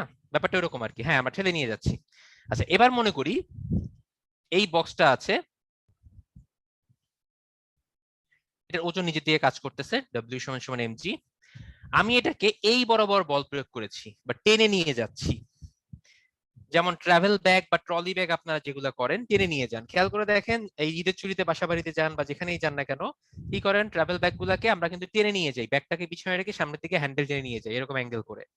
কেন নিয়ে যাই আসেন সেটাই ব্যাখ্যা করতেছি। সো আপনি বলটা প্রয়োগ করতেছেন এই দিক বরাবর, ভূমির সাথে কোণ কত, থিটা ডিগ্রি অ্যাঙ্গেল করে। সো আনুভূমিক বরাবর একটা উপাংশ থাকবে এফ কস থিটা আগের মতো, আর লম্ব বরাবর একটা উপাংশ থাকবে হচ্ছে এফ সাইন থিটা। খেয়াল করেন, এখন এফ সাইন থিটা উপাংশটা কিন্তু উপর বরাবর, বা এই ওজন যে ডব্লিউ সমান সমান এমজি তার বিপরীতমুখী বরাবর। সো আমার এই এফ সাইন থিটাটা কিন্তু ওজনকে কিছুটা হ্রাস করতে বা কমিয়ে দিতে সহায়তা করতেছে। কি মনে হয়, সত্যি না মিথ্যা? দুইটা বিপরীতমুখী বল কাজ করতেছে, একে অন্যের প্রভাবকে নাকচ করার চেষ্টা করবে। মনে করেন এখানে ওজন আছে হচ্ছে আপনার 10 নিউটন, উপরের দিকে আমার 2 নিউটন উপাংশ আছে। সো প্লাস মাইনাস বা ভেক্টর সমষ্টি যদি আমি যোগ বিয়োগ করি, আলটিমেটলি আমার ওজনটা হয়ে যাবে 8 নিউটন, কারণ এই 2 নিউটন বল এই 10 নিউটনের মধ্যে থেকে 2 নিউটনকে প্রশমিত করে দিবে। সো আমার ওজনটা কমে যাচ্ছে, তখন আমার টানতে খুব সুবিধা হবে, আমি খুব কম বল প্রয়োগ করে দ্রুত এটাকে টেনে নিয়ে চলে যেতে পারবো দেয়াল বরাবর। এইটাই হচ্ছে আপনার লন রোলার নামের যে একটা বস্তু আছে, সেই রন রোলারকে টেনে নিয়ে যাওয়া সহজ না ঠেলে নিয়ে যাওয়া সহজ, সেই জিনিসের মূলনীতি আজকে ব্যাখ্যা করে দিলাম। বুঝতে পারছেন দুইটা অংশ?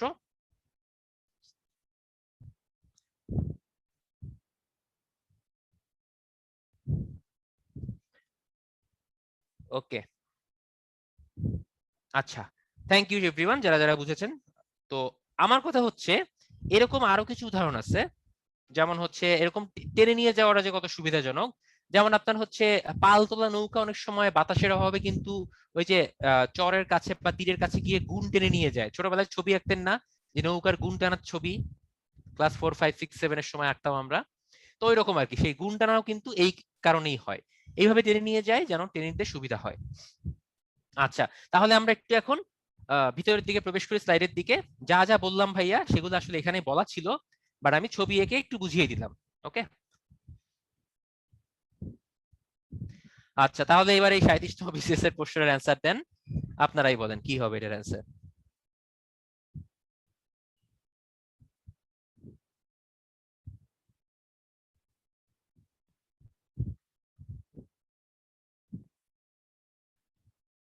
তাড়াহুড়ো করে আমরা কেউ ভুল না করি। হ্যাঁ, থ্যাংক ইউ এভরিওয়ান, খ দিয়েছেন, ধন্যবাদ সবাইকে। ঠেলে নেওয়া ব্যক্তির কষ্ট হবে। আচ্ছা, কোন নৌকাকে বেশি গতিতে চালাতে হলে বইটা ব্যবহার করতে হবে কোন দিকে? এইটা হচ্ছে পিছনে, বলে রাখি। কারণ হচ্ছে এই পিছনের দিকে বইটা ব্যবহার করলে তখন হচ্ছে এটা সমান ও বিপরীতমুখী বল, সেটা নৌকাকে সামনের দিকে ধাক্কা দিয়ে নিতে সুবিধা করে বা সাহায্য করে। দ্যাটস ওয়াই বইটা চালাতে হয় পিছনে। খেয়াল করে দেখবেন, নৌকায় যারা চলাচল করেছেন বা যাতায়াত করেন, তারা দেখবেন যে আপনার এরকমই হয় কিন্তু, যে নৌকায় মনে করেন এই হচ্ছে পুরা আপনার কি বলে এটা আঁকলাম, এইখানে হচ্ছে আপনার মাঝি বসে থাকে, সে হচ্ছে এখান থেকে লগি বা বৈঠা টেনে নিয়ে চলে যায়। কখনো মাঝিকে দেখবেন না সে সামনে বসে পুরো নৌকা ঠেলে নিয়ে যাচ্ছে। তো এটা হবে পিছনে।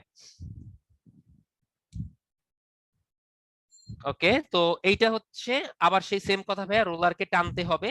সো এটা আমি অ্যান্সার দিয়ে দিচ্ছি, এটা শুধু শুধু আর আপনাদের জন্য রাখতেছি না। এইটার প্রশ্নের অ্যান্সার আপনারা একটু দেন। নিচের রোলারটি ঠেলার সময়, ওয়েট, খেয়াল করেন কিন্তু কি বলেছে, টানা না ঠেলা, ঠেলার সময় ওজন কত মনে হবে?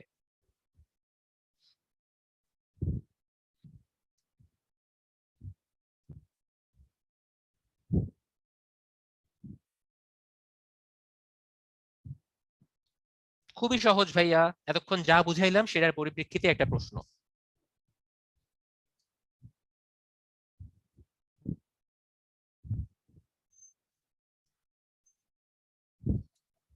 আচ্ছা, ওকে, থ্যাংক ইউ, অনেক অ্যান্সার দিয়েছেন, আমি একটু ব্যাখ্যা করি। যারা 3 নিউটন অ্যান্সার দিয়েছেন তারা মনে হয় হচ্ছে এই টানটা দেখেই ধরে নিয়েছেন যে 18 থেকে 15 বিয়োগ হয়ে যাবে, 3 অ্যান্সার হবে। কিন্তু ভাই এটা তো টানার ছবি দেওয়া আছে, আপনাকে প্রশ্নে চেয়েছে ঠেলার সময় কত হবে। সো ঠেলার সময় চিন্তা করতে হবে এই 15 নিউটনটা থাকবে নিচের দিকে।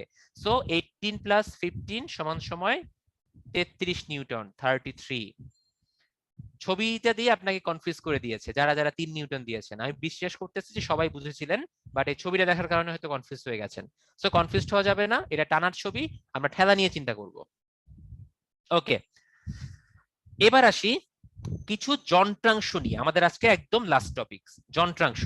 সো যন্ত্রাংশে আমরা যাব, বাট তার আগে আপনাদের কিছু থিওরি আমি একটু পড়িয়ে নেই। জাস্ট 2টা থিওরি ভাইয়া, খুবই সহজ, খুব কঠিন কিছু না। কথা হচ্ছে আমাদের একটা টার্ম আছে, আমরা সবসময় বলি না যে এর এফিসিয়েন্সি ভালো, ওর কর্মদক্ষতা ভালো, ওর দক্ষতা ভালো, বলি কিন্তু এরকম। সো এইরকম প্রতিটা যন্ত্রেরই একটা দক্ষতা থাকে, বা ওই যন্ত্রটা ইউজ করা হয় হচ্ছে কোনো একটা সুবিধা পাওয়ার জন্য বা বেনিফিট বা এফিসিয়েন্সি ইনক্রিজ করার জন্য। এই জিনিসটাকে বলা হয় হচ্ছে ওই যন্ত্রের যান্ত্রিক সুবিধা। ঠিক আছে, এটাকে বলা হয় ওই যন্ত্রের যান্ত্রিক সুবিধা। সো যান্ত্রিক সুবিধা সাধারণত কোনো সরল যন্ত্রের জন্য হয় হচ্ছে সমান সমান ভার ডিভাইডেড বাই আমি যে বলটা প্রযুক্ত করতেছি, প্রযুক্ত বল। একটু ব্যাখ্যা করি, দাঁড়ান, আগে নার্ভাস হবেন না। ভার বলতে বোঝানো হয় হচ্ছে ওজন বা ভর, না কিন্তু ভার মানে সে কত নিউটন ওজনটা নিচের দিকে প্রয়োগ করতেছে। তো মনে করেন আপনি 90 নিউটন কোনো একটা ভার উত্তোলন করতে যাচ্ছেন। তো এটার জন্য আপনি সাপোজ 15 নিউটন বল প্রয়োগ করলেন কোন একটা যন্ত্রের উপর, সে আপনাকে ঠিকই 90 নিউটন ভারটাকে উঠিয়ে ফেললো। তাহলে ওই যন্ত্রের যান্ত্রিক সুবিধা কত হবে?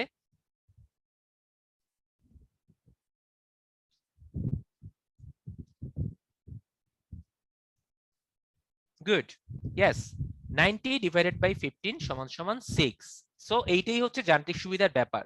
যে কোনো সরল যন্ত্রের ক্ষেত্রে আপনি যন্ত্রটা দিয়ে কোনো একটা ভার উত্তোলনের সময় আপনি যত কম বল প্রযুক্ত করতে পারবেন বা যত কম বলে ভারটাকে উত্তোলন করতে পারবেন, আপনার যন্ত্রের যান্ত্রিক সুবিধা তত বেশি হবে। ঠিক আছে, এটাই হচ্ছে সরল যন্ত্রের কথাবার্তা, এতক্ষণ এখানে দেওয়া ছিল। সো লিভার কি জিনিস সেটা একটু ব্যাখ্যা করি, এখান থেকেই ব্যাখ্যা করি ভাইয়া। ছবির দিকে তাকায়েন না, আমার কথা আগে শুনেন। লিভার হচ্ছে ওয়ান কাইন্ড অফ সরল যন্ত্র, এটা থেকেও যান্ত্রিক সুবিধা পাওয়া যায়। লিভারের মেইন কাজটা হচ্ছে কম বল প্রয়োগ করে কোনো বেশি ওজনের কোনো বস্তুকে তোলার জন্য লিভার ব্যবহার করা হয়। ঠিক আছে, মনে করেন একটা এরকম কাঠের তক্তা আছে, এইখানে বড় একটা ভার আছে, সাপোজ সামথিং নিউটনের। আপনি এখানে কোনো একটা বল প্রয়োগ করার মাধ্যমে এটাকে উপরে তুলতে চান। সো এই জন্য আপনি কতটুকু বল প্রয়োগ করবেন এবং কোন বেজের উপর ভিত্তি করে বল প্রয়োগ করবেন, এইটার সাহায্যেই হচ্ছে লিভারের মূলনীতিটা ব্যাখ্যা করা যায়। এর জন্য একটা বেজ লাগবে আপনার, বা যেটাকে বাংলায় বলা হয় ভিত্তি। এই বেসটা আপনি যে কোনো জায়গায় রাখতে পারেন, এখান থেকে শুরু করে এখানে বা এখানে বা এখানে, একটাই কিন্তু আমি জাস্ট জায়গা চেঞ্জ করতেছি ভাইয়া, এখানে ইভেন এখানেও রাখতে পারেন। কিন্তু আপনার সব থেকে মানে যেখানেই রাখেন না কেন এটা একটা সূত্র আছে, সেই সূত্রটা হচ্ছে, নতুন একটা স্লাইড অ্যাড করি তাহলে সুবিধা হবে আর একটু বুঝতে। দেখেন, মনে করেন এই হচ্ছে সেই যন্ত্রটা ছিল, এই পাটাতন বা তক্তাটা, এই হচ্ছে আপনার ওজনটা, আপনি এখানে বল প্রয়োগ করতেছেন। মনে করেন এই জায়গাটায় হচ্ছে আপনার সেই বেসটা আছে বা ভিত্তিটা আছে। তো আপনার ক্ষেত্রে যেটা হবে, আপনি এখানে বল দিচ্ছেন আর ভারটা আছে এইখানে। তো তখন এই বেসটা দেওয়ার মাধ্যমে আপনি পুরা তক্তাকে 2টা পার্টে ভাগ করলেন। এই পার্টটা হচ্ছে বল বাহুর সাথে পার্ট বা বলের সাথে বাহুটুকু, আর এই পার্টটুকু হচ্ছে ভারের সাথে বাহু বা যাকে বলা হয় ভার বাহু। আশা করি এই পর্যন্ত বুঝতে পারছেন। এবার আসি সূত্রটা কি। সূত্রটা হচ্ছে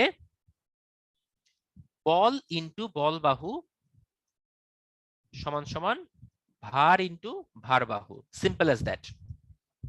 এই হচ্ছে আপনার সূত্র, প্যাচ নাই, কিচ্ছু নাই, কোনো জটিল কিছু নাই, একদম সহজ একটা জিনিস। আপনি যে দূরত্বে বেসটা স্থাপন করেছেন বল থেকে, সেই দূরত্বটাকে বলা হয় বল বাহুর দৈর্ঘ্য বা বল বাহু। যে দূরত্বে ভার থাকে সেই দূরত্বকে বলা হয় ভার বাহুর দৈর্ঘ্য বা ভার বাহু সংক্ষেপে। এইভাবেই অঙ্ক আমাকে করতে হবে। তো আসেন একটা অঙ্ক করি, তা না হলে তো ক্লিয়ার হবে না ভাইয়া। খালি সূত্র বললে তো হবে না, আমাকে তো অঙ্ক করতে হবে, কারণ পরীক্ষার খাতায় অঙ্ক দিবে। যেমন 44 বিসিএস এই ম্যাথটা দিয়েছে, ভারসাম্য রক্ষা করতে নিচের চিত্রের বাম দিকে কত ওজন রাখতে হবে। ওয়েট, তার মানে এখানে 8 কেজি আছে, একটা বেস দেওয়া আছে, সে বেস থেকে 3 মিটার দূরে আছে। সো বাম সাইডে আমি লিখতে পারি 8 ইন্টু 3। ঠিক কিনা? Yes or no? সবাইকে এইটুকুর সাথে একমত? যারা অ্যান্সার করতেছেন করতে থাকেন ভাইয়া, সমস্যা নাই। যারা একটু কম বুঝেন বা একটু সমস্যা হচ্ছে তারা আমার সাথে রেসপন্স করেন। ওকে, গুড।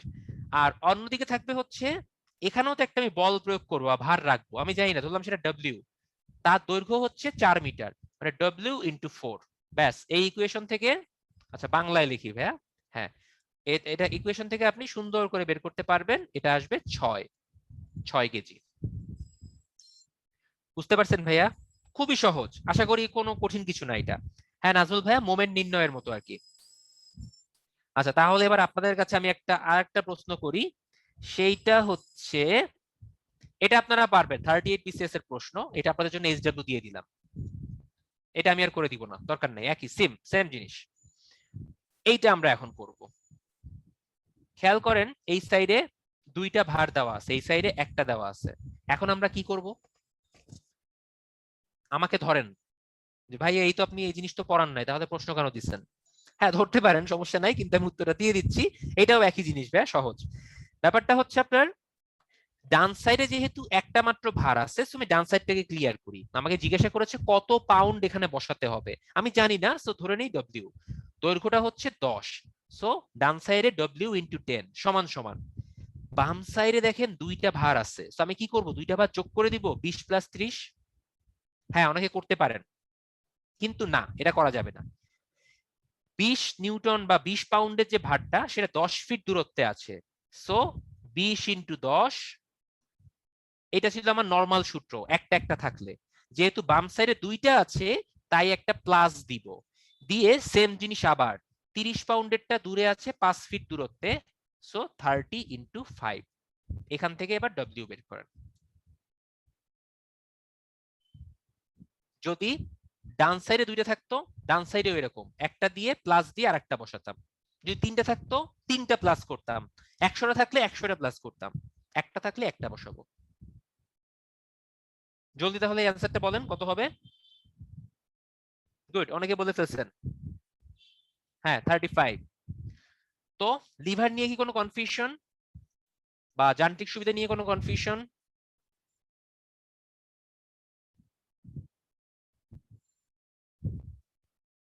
Okay, thank you. এবার আমরা চলে যাব আর একটা যন্ত্র, যে যন্ত্র আমাকে যান্ত্রিক সুবিধা দিবে, সেটা হচ্ছে কপিকল। ভাইয়া ভিত্তি দুইটা দেওয়ার সম্ভাবনা খুবই কম, কারণ ভিত্তি দুইটা দিলে সেখানে কিছু ঝামেলা আছে, ঠিক আছে? লিভার নরমালি ভিত্তি একটা থাকে, বা দুইটা ভিত্তি দিলে সেখানে আরো ডিপ ক্যালকুলেশন আছে, এই জিনিস আপনাদের ইনশাআল্লাহ দিবে না, থাকার সম্ভাবনা নাই, সো রিল্যাক্স। আচ্ছা, কপি কলে এমন একটা জিনিস যার সাহায্যে, মনে করেন ওই যে কুয়াতে আমরা বালতি দিয়ে পানি তুলি না, কুয়া টেনে টেনে তুলি না, কপি কলের সাহায্যে, ওই রকম আর কি, ঠিক আছে? তো আমরা কি করব তাইলে, এটার জন্য আমরা কোনো কিছু মুখস্থ করব না, আমরা অঙ্কের মাধ্যমে করি, আসেন তাহলে সুবিধা হবে। দাঁড়ান 1 মিনিট, এখানে মনে হয় ওই ছবিটা দেওয়ার নাই। হ্যাঁ, এই ছবির দিকে তাকান ভাইয়া, আমরা ছবির মাধ্যমে এটা বোঝার চেষ্টা করব, আমাদের কোনো থিওরি পড়ার এখানে দরকার নাই। ছবিতে কি দেওয়া আছে, বাম পাশের ছবির দিকে তাকান, এই গোল জিনিসটাকে বলা হয় হচ্ছে পুলি, এটা হচ্ছে ভার, আর এখানে হচ্ছে বল প্রয়োগ করা হচ্ছে। সো ধরলাম এক্স নিউটনের কোন একটা ভারকে আমি তুলতেছি একটা পুলির সাহায্যে, সো আমাকে ওই সেম পরিমাণ বলই প্রয়োগ করতে হবে, এখানে আমি কোনো যান্ত্রিক সুবিধা পাবো না, যান্ত্রিক সুবিধা এখানে হচ্ছে 1। আশা করি এইটুকু বোঝা গেছে। এবার আমি ডান পাশের ছবির দিকে তাকাই, দেখেন কি হয়েছে কাহিনী। এখানে পুলি আছে 3টা, এই পুলির এই অংশ মাটির সাথে লাগানো, 2 নাম্বার পুলির সাথে একটা ওয়েট দেওয়া আছে এক্স নিউটনের। এবার আমার বলটা প্রয়োগ করতে হচ্ছে এখান থেকে। সো আমি যখন বল প্রয়োগ করতেছি, এই পুলির সাহায্যে বলটা এখানে যাচ্ছে এবং এই পুলিটাও কিন্তু আমাকে তখন হেল্প করতেছে। সো আমার খেয়াল রাখতে হবে হচ্ছে যে ওজনটা বা যে ভারটা থাকবে তার সাথে কয়টা দড়ি যুক্ত আছে, কতটি দড়ি যুক্ত আছে বা কয়টা শাখা যুক্ত আছে, এইটার দিকে আমরা তাকাবো। এখন আপনারা আমাকে বলেন এই ভারের সাথে কয়টা দড়ি যুক্ত আছে।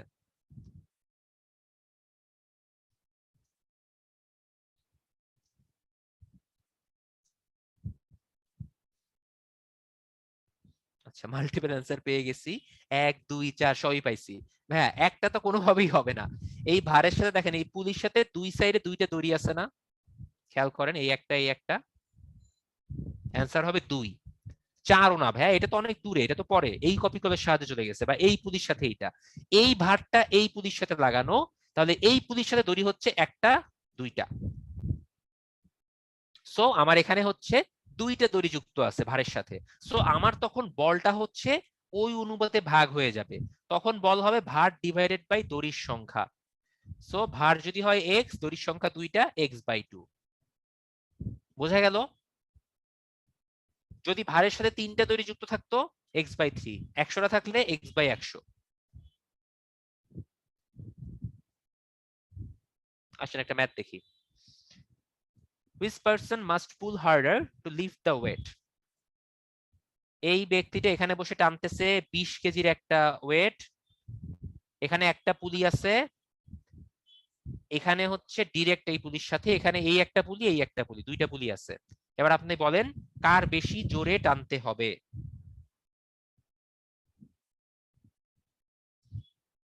অফকোর্স সবাই বি বলতেছেন, কেন? কারণ এই বি ব্যক্তির 20 ডিভাইডেড বাই 1 20 নিউটন বলে টানতে হবে, কিন্তু এই ব্যক্তির টানতে হবে 20 ডিভাইডেড বাই 2, কারণ এই কপি কলের সাথে দুইটা দড়ি যুক্ত আছে, 10 নিউটন বলে। সো এর কম টানলেই হচ্ছে বি এর বেশি কষ্ট করতে হবে। ব্যাস এরকমই। হ্যাঁ নাজমুল ভাই ঠিক বলেছেন। আচ্ছা, তাহলে এবার একটু দেখি এই কোশ্চেনটা আপনারা অ্যান্সার করতে পারেন কিনা। Approximately how much force is needed to lift the weight? 24 পাউন্ডের একটা ওয়েট এখানে আছে, এই বরাবর বল প্রয়োগ করতে হচ্ছে।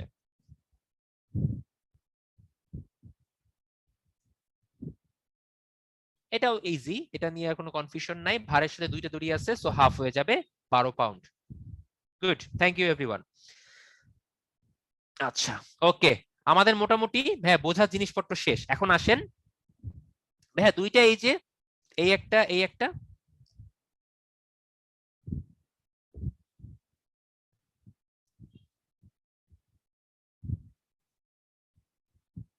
ওকে, আমাদের মোটামুটি বোঝার জিনিসপত্র শেষ ভাই। এখন আমরা কয়েকটা প্রিভিয়াস ইয়ারের কোশ্চেন দেখবো এবং খুবই মানে অকওয়ার্ড একটা জিনিস দেখবো। আসে না, অকওয়ার্ড জিনিসটা দেখার আগে আমরা একটু কয়েকটা প্রশ্ন দেখে আসি।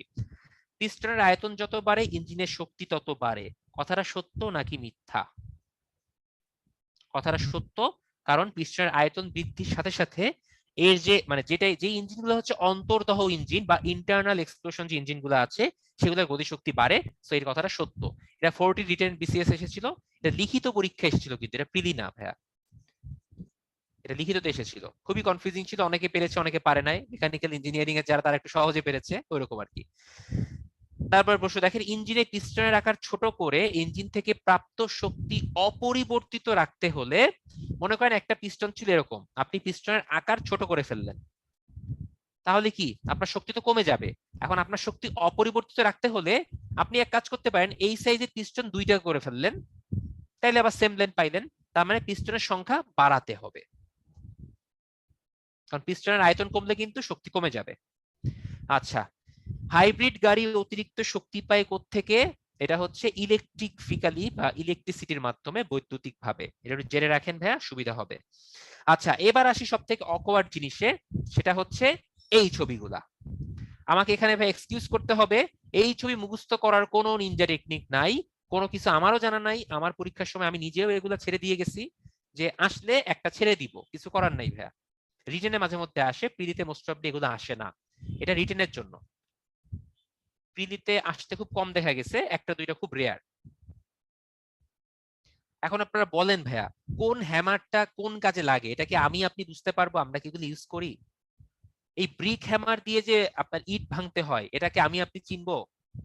এই ড্রিলিং হ্যামার দিয়ে যে ড্রিল করা লোহা তুলতে হয়, এটা আমি কিভাবে বুঝবো ভাইয়া? এটা সম্ভব না। বাট এই টাইপের প্রশ্ন কিন্তু আসছে একটা দুইটা করে।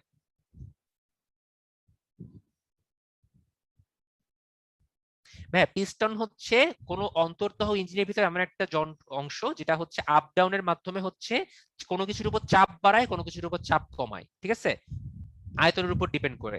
ভাই এই ডিটেলসে যাচ্ছি না, সো পিস্টন নিয়ে আমাদের প্রশ্ন না করাই ভালো, ঠিক আছে, এটা অনেকের কাছে দুর্বোধ্য লাগতে পারে। সো আমার রিকোয়েস্ট হবে এই প্রশ্ন আসতে তাহলে কি করব? হ্যাঁ তপন ভাইয়া, তানজিমা আপু বলেছেন যে এটা বাদ দিলে হয় কিনা। গুড, হ্যাঁ এটা আসলে বাদ দিয়ে দিবেন। আন্দাজে অ্যান্সার করতে চেয়েন না, নেগেটিভ মার্কিং খাবেন। একটা প্রশ্ন ভুল মানে অনেক সময় কিন্তু প্রিলিড টিকিট আপনি পাবেন না, রিটেন আর দিতে পারবেন না। সো এই টাইপের কোশ্চেন আসলে বেটার হয় ছেড়ে দেওয়া। যদি একান্ত আপনার এই ছবিগুলা মুখস্থ করার মতো অ্যাবিলিটি থাকে, আপনি মুখস্থ করেন, করে কোনটা কাজে লাগে সেটা দেখেন, কোনো সমস্যা নাই, ঠিক আছে। আসেন দু একটা কোশ্চেন দেখি। এই যে দেখেন, কোন যন্ত্রটি কংক্রিট ভাঙতে সব থেকে উপযোগী? আমি যদি এটা এখন পোল লঞ্চ করে দেই, আমি দেখবো সবাই চারটাই অ্যান্সার দিচ্ছে, কেউ এক, কেউ দুই, কেউ তিন, কেউ চার। আমি তো জানি না ভাইয়া কোনটা কংক্রিট ভাঙতে সব থেকে উপযোগী, বাট এর অ্যান্সার হচ্ছে 3। সো স্কিপ করেন ভাইয়া, এইগুলো অ্যান্সার করার দরকার নাই। ওকে, আমরা তাহলে একটা ভালো প্রশ্ন দেখি, রিটেনের কোশ্চেন এসেছিল 40 বিসিএস এ। এখন আমরা কিছু বিবিধ প্রশ্ন দেখতেছি, মিসেলিনিয়াস টাইপের। সো এই বিবিধ প্রশ্নের অ্যান্সার করার জন্য আমি একটা সহজ জিনিস আপনাদেরকে মাথায় রাখি বা রাখতে বলবো, সেটা হচ্ছে এয়ারপোর্টে গিয়েছেন না আপনারা, বা বিভিন্ন বড় বড় শপিং মলে, যেখানে হচ্ছে কনভেয়ার বেল্টের মাধ্যমে আপনাদের ব্যাগ বা লাগেজ চেক করা হয় স্ক্যানারের মাধ্যমে, দেখেছেন কিনা? এই যে মনে করেন এটা কনভেয়ার বেল্ট, এইখানে স্ক্যানারটা থাকে, এখানে পর্দা দেওয়া থাকে, এখানে ব্যাগ রাখেন, এরকম করে ঘুরে ঘুরে ঘুরে এরকম বারবার আসতেই থাকে, তাই না? বা এইভাবে ঘুরেও আসতে পারে, যেটা ইচ্ছা। আচ্ছা, সো এই কনভেয়ার বেল্টটা যখন ঘুরে, মনে রাখবেন কনভেয়ার বেল্টের যে কোনো একটা অংশ যে স্পিডে ঘুরবে, তার প্রত্যেকটা অংশ সেম স্পিডে ঘুরবে, মনে থাকবে, কারণ এরা একের সাথে একটা আরেকটার সাথে যুক্ত। সো স্পিড হেরফের হবে না। আবার বলতেছি, কনভেয়ার বেল্ট বা এরকম বেল্টের মাধ্যমে যুক্ত করা দুইটা বস্তু, একটা যদি কোনো একটা ডিরেকশনে ঘুরে, অন্যটাও সেই একই ডিরেকশনে ঘুরবে, মনে থাকবে। কয়েকটা কথা বলতেছি কিন্তু এখানে, এই দুইটা জিনিস আপনাদের মাথায় রাখতে হবে। তো আসেন এখন আমরা দেখি, একটা কনভেয়ার বেল্ট মোটর দেখানো হয়েছে, যেখানে তিনটা পুলি লাগানো আছে, এক্স, ওয়াই এবং জেড। এক্স এবং ওয়াই একটা কনভেয়ার বেল্টের মাধ্যমে যুক্ত, এবং কনভেয়ার বেল্টটা এই ডিরেকশনে ঘুরতেছে। এখন আমাকে জিজ্ঞাসা করা হয়েছে ওয়াই এবং জেড কোন দিকে ঘুরবে।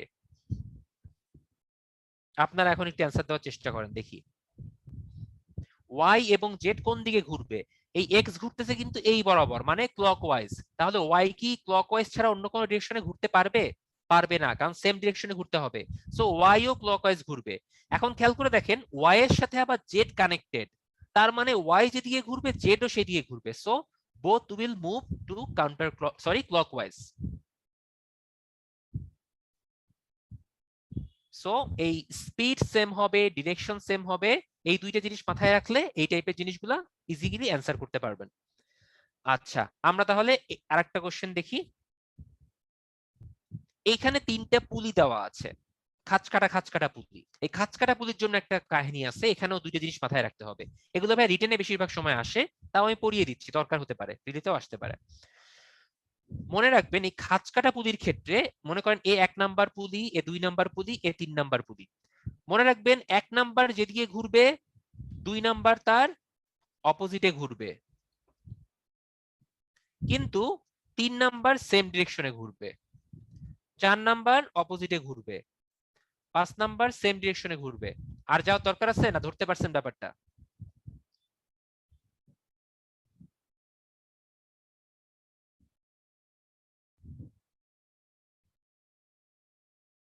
ওকে, তার মানে বুঝতে পারতেছি 1 নাম্বারের সাথে 2 নাম্বার কাউন্টার মানে অ্যান্টি, 2 এর সাথে 3 আবার অ্যান্টি, যেহেতু 1 আর 3 তাহলে আবার সেম হয়ে যাবে। তো এবার আমার প্রশ্ন, ইয়েস গুড, এবার আমার প্রশ্ন হচ্ছে এই যে 3 নাম্বার যেটা, সে কোন দিকে ঘুরবে? এই বি বরাবর নাকি এ বরাবর, মানে ক্লকওয়াইজ না কাউন্টার ক্লকওয়াইজ? খেয়াল করে দেখেন, এ ঘুর 1 নাম্বারটা ঘুরতেছে এই বরাবর, মানে কাউন্টার ক্লকওয়াইজ। সো এ ঘুরবে, এই 2 নাম্বারটা ঘুরবে কোন বরাবর?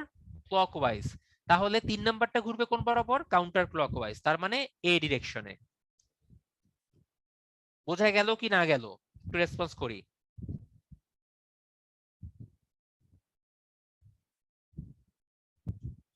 Good, thank you. মজা ছিল কিন্তু ব্যাপারটা। Okay, last question. এটা হচ্ছে পুলির কোশ্চেন বা কনভেয়ার বেল্টের কোশ্চেন, এটা একটু আপনারা অ্যান্সার দিবেন।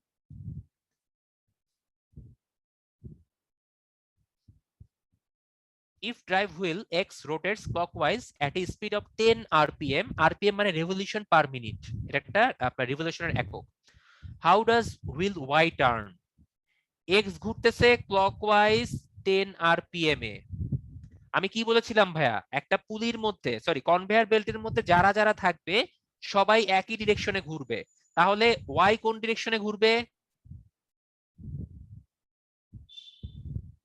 অবশ্যই ক্লকওয়াইজে ঘুরবে, এটা আমরা বের করলাম। এখন ফাস্টার না স্লোয়ার এটা আমরা তো জানি না, এইটা আমাদেরকে বের করতে হবে। এইটার জন্য একটা জিনিস আছে মনে রাখবেন। ব্যাপারটা হচ্ছে এরকম, যার ব্যাসার্ধ যত বড় সে মনে করেন 10 আরপিএম এ ঘুরতেছে, আর মনে করেন হচ্ছে এর থেকে ছোট ব্যাসার্ধে বা অর্ধেক ব্যাসার্ধের একজন, এর ব্যাসার্ধ মনে করেন আর, এর ব্যাসার্ধ r/2, একই কনভেয়ার বেল্টে যুক্ত, তখন কি হবে জানেন? এর ব্যাসার্ধ তো কম, সো এর ওই দৈর্ঘ্যটা অতিক্রম করতে আরো কম সময় লাগবে, সো এ হচ্ছে এর থেকে বেশি স্পিডে ঘুরবে অলওয়েজ। ছোট ব্যাসার্ধ যে, সে হচ্ছে সব থেকে বেশি স্পিডে ঘুরবে, এবং এটা ডিপেন্ড করবে কতটুকু স্পিডে ঘুরবে, সেটা হচ্ছে বড়টার উপর ডিপেন্ড করবে। বড়টা যেহেতু ছোটটাকে ঘুরাচ্ছে, সো অবশ্যই ছোটটার স্পিড বেশি হবে, সেটা হবে ফাস্টার। বোঝা গেল?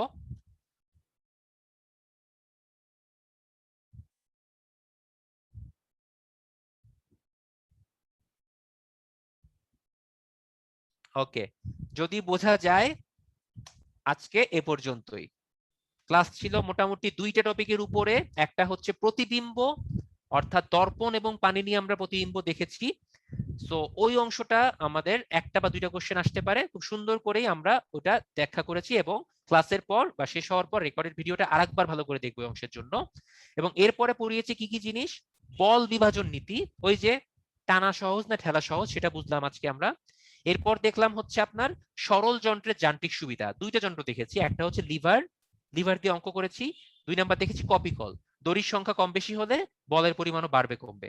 এরপর দেখলাম একটা অ্যাবসার্ড জিনিস, বিভিন্ন যন্ত্রের ছবি দিয়ে বলবে কোনটা উপযুক্ত, সো ওইটা আমরা স্কিপ করব বা দরকার হলে বাদ দিব। এবং লাস্টে দেখলাম হচ্ছে কয়েকটা বিবিধ জিনিস, যেখানে হচ্ছে কনভেয়ার বেল্টের একটা থিওরি শিখালাম, এবং হচ্ছে খাঁজ কাটা পুলির থিওরি শিখালাম, এবং বড় ব্যাসার্ধ ছোট ব্যাসার্ধ থিওরি শিখালাম। এই হচ্ছে ইন সামারি আজকের ক্লাস। ওকে, তো এতক্ষণ সাথে থাকার জন্য সবাইকে ধন্যবাদ।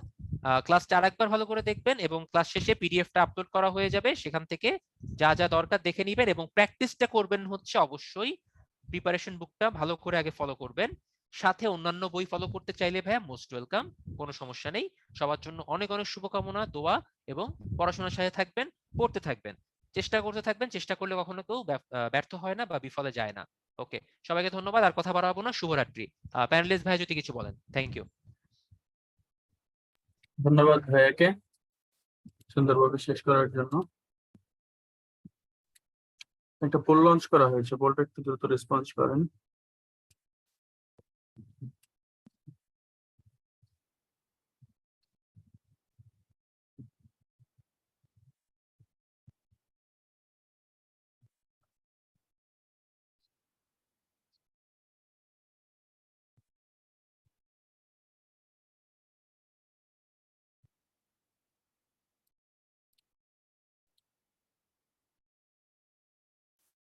ঠিক আছে, ধন্যবাদ। সবাই ভালো থাকবেন, আল্লাহ হাফিজ।